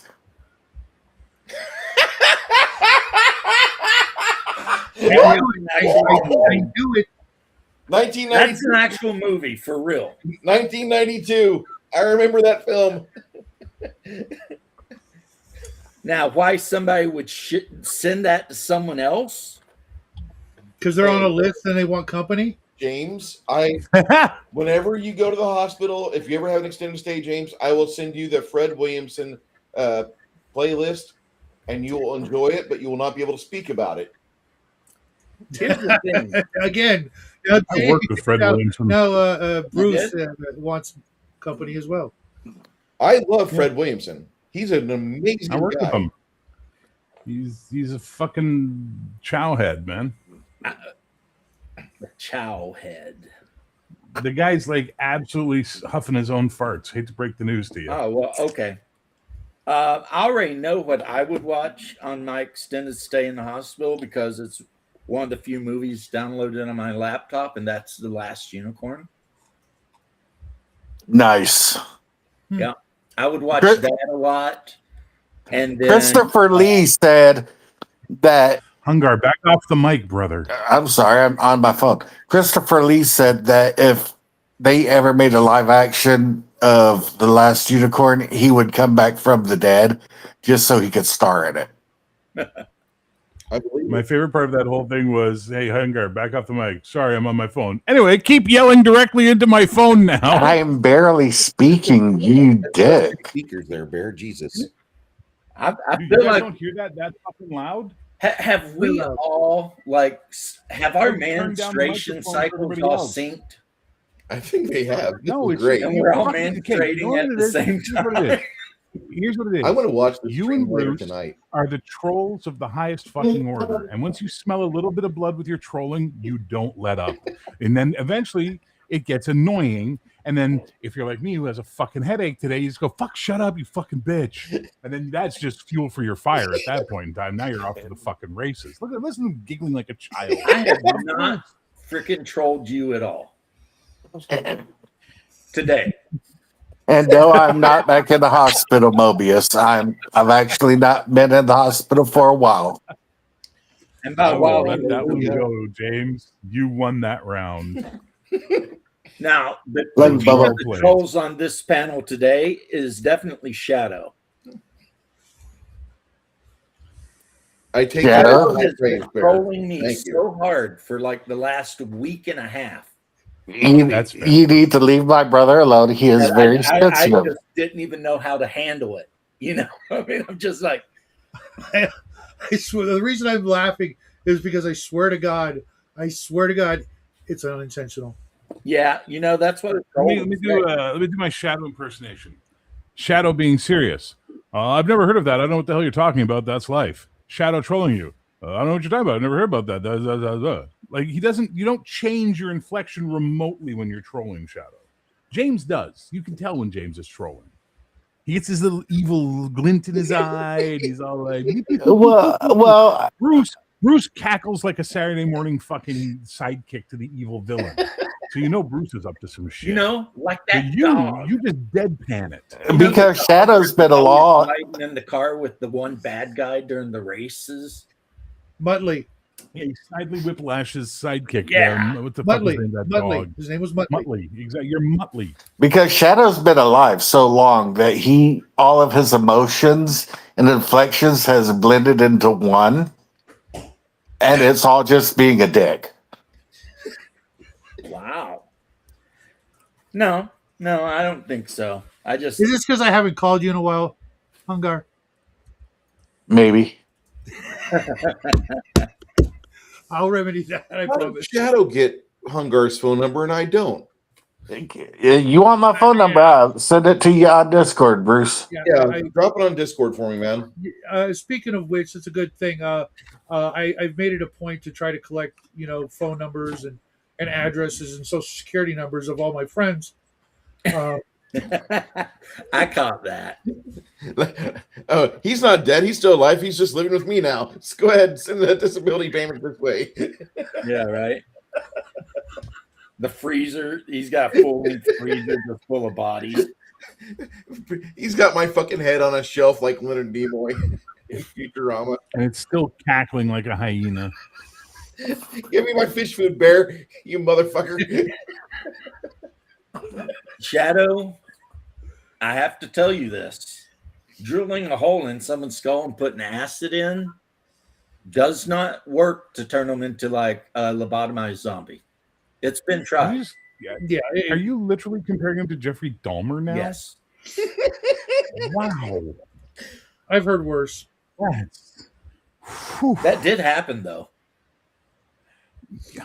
Yeah, it's funny because my dad told me about this before I saw it in Ghostbusters when Egon and I forget who they're talking about it. How they mentioned how Egon tried to drill a hole into his own skull just far enough to where there was a permanent stream of oxygen without doing any damage.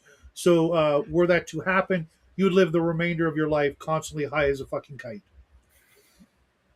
That would have worked if you hadn't stopped me. Mm-hmm. Yeah, I'm pretty sure you'd die. Yeah, you'd have to use something besides a drill, like maybe a laser or something. Well, I'm Ball peen thinking hammer the and a spike. exposed brain getting infected by just random bacterium would Oh, get absolutely. into your ass right there. There's a reason we keep that in a bone box, right? But it'd be a hell of a high for like 8 seconds. That might be longer than 8 seconds, but yeah. Cocaine works. We have definitely we've went from Mayor Hates Thundar to the Ghostbusters. Nice. The worst part is I didn't even hate Thundar. I was fucking indifferent to Thundar until Mar Hawkman came on one of my live streams. And no matter what the fuck we talked about, when we got to his turn to talk, he just started talking about Thundar. And we were all like, what the fuck is going on with this guy? Like, it was insane. Where has that guy been lately? Don't know. He shows up on, I think... Who? Eli's Discord for sure. I think Eli's Discord and Yield Geeks Discord. And whatever happened to Biggest Geekus? They quit. It was an absolute tragedy. They just decided they kind of had enough. They weren't growing as a channel or anything like that. And I thought the two of them were aces with me and wonderful human beings, and I miss them all the time. I miss both of those. Joe and Randy are fucking amazing guys. Yeah, I still talk to them from time to time on Facebook and things like that. But life and they just weren't growing. No one's gonna grow. Professor Dungeon Master did a whole video about it. The day of role-playing game commentary has died. If you're coming on here to grow, then you're on here for the wrong reason. You need to come on here to hang out with your buddies and make people have better days and talk shit. And troll one another. Don't forget hold to your phone a little bit further away from your mouth. Dude, it's at fucking arm's length. You've got the best phone on the That planet. is a straight up lie, and you know it. No, I gotta do. There's no way your phone is that far from your face, and it sounds like you're speaking directly into the microphone and in trouble. Yeah, I got a new Love you phone. like a play cousin. I got a new phone and it's badass. My old lady hooked her man up with a Google Pixel 10 XL Pro. How is that? Mental note to self: if I get a Google Pixel 10 XL Pro, warn the neighborhood I might be having a conversation with their babies trying to sleep. Oh my god! Damn. Let me look. You guys been hanging out with 50 Cent or something? Because you just petty. I got $100 Motorola. Did you know that 50 Cent did that interview on ABC specifically because it's the only channel they show in prison? Yep. And he wanted to make sure Diddy would see the interview. Yep. Just talking shit about Diddy. I mean, that is some spicy shit right there. But, hey, 50 Cent warned everybody that Diddy was a piece of shit and people didn't want to listen. Who's laughing now? That's right. 50. The devil. 50's laughing. And his cellmate. 50 ain't in jail. No, but Diddy is. Yeah, but see, Diddy, I think they said was positive for the HIV. Yeah, that ain't gonna stop nobody in jail. No. There was a picture of him negotiating with another brother, and standing next to the other brother was like a third brother, but he was wearing like a wig and everything and had makeup on. And they were negotiating a deal. Diddy's also, they've showed pictures of Diddy in prison, hanging out, grinning with his monkey, and there's baby oil sitting on the counter. Yeah, dude, I already said that. Oh, I'm sorry. So, whatever. You like that phone, Hungar? Yeah, it's cool.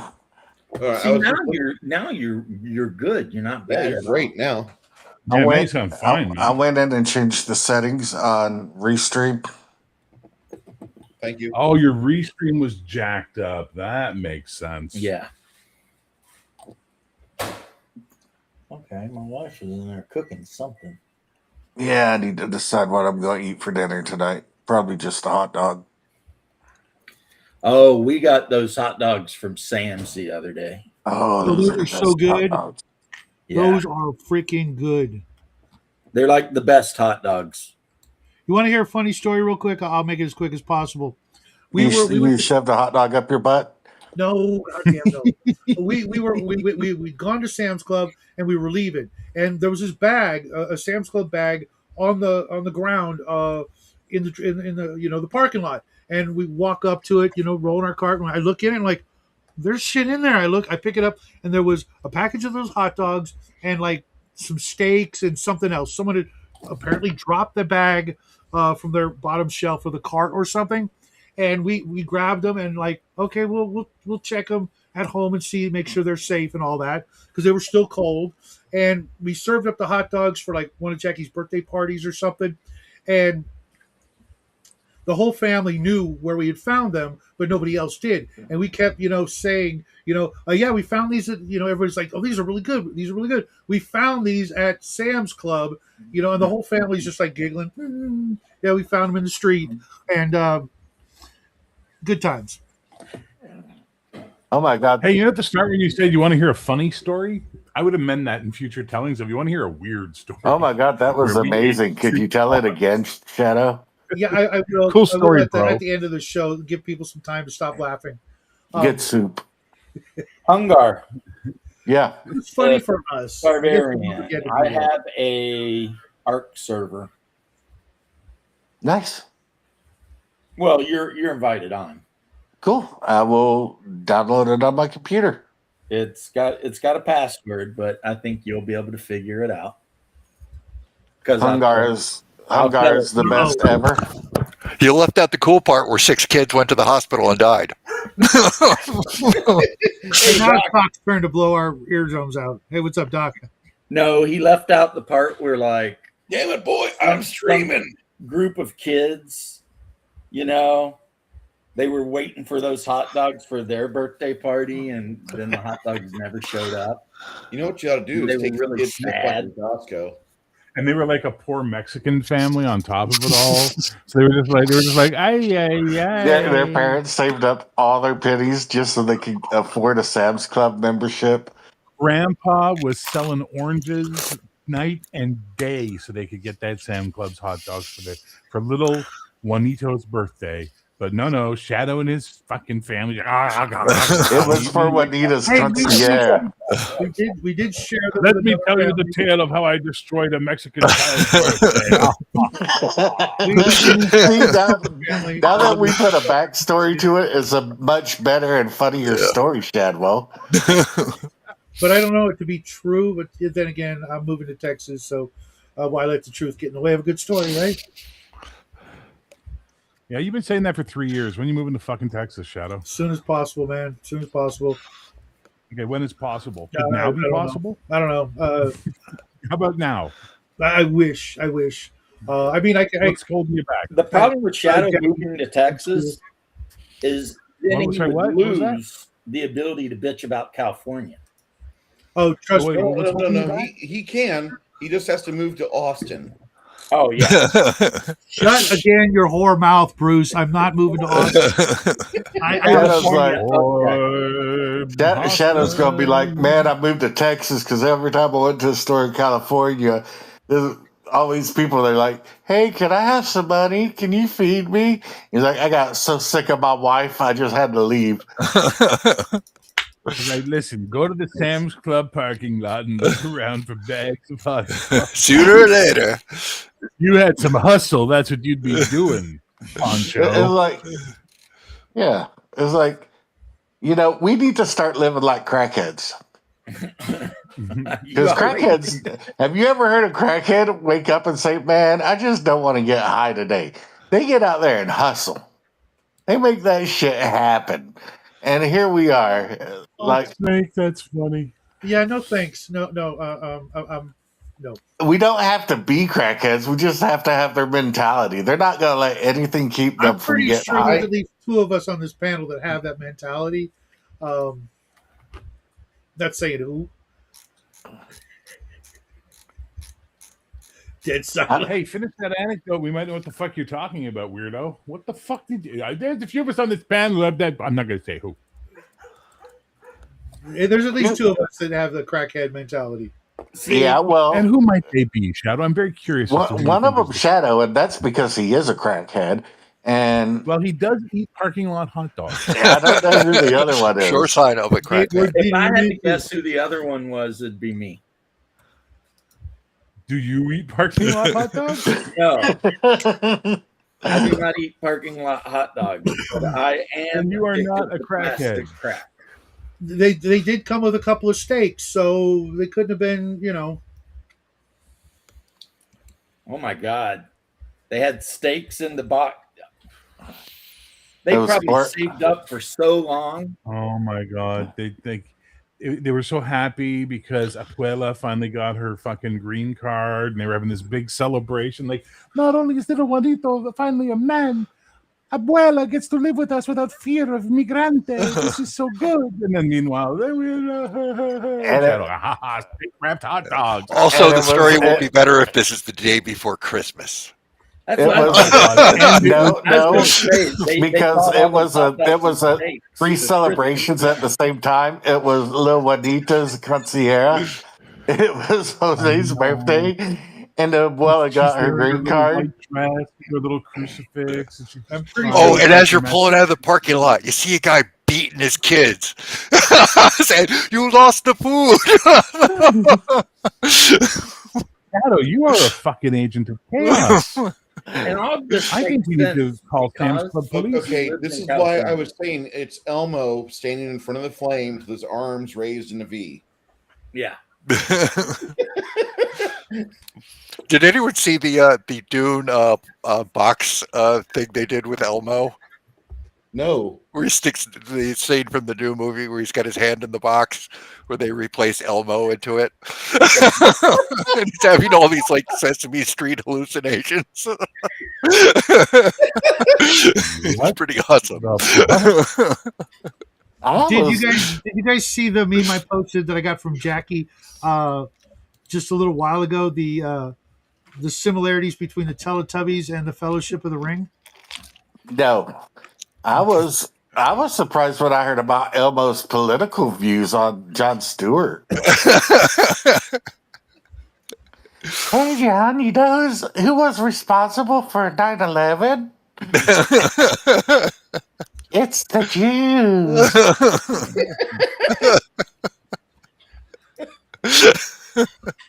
I was like, holy shit, Elmo. Elmo's blood is pure.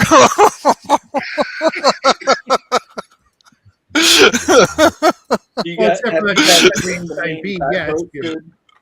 And they're based on the children's book with Franklin the Turtle.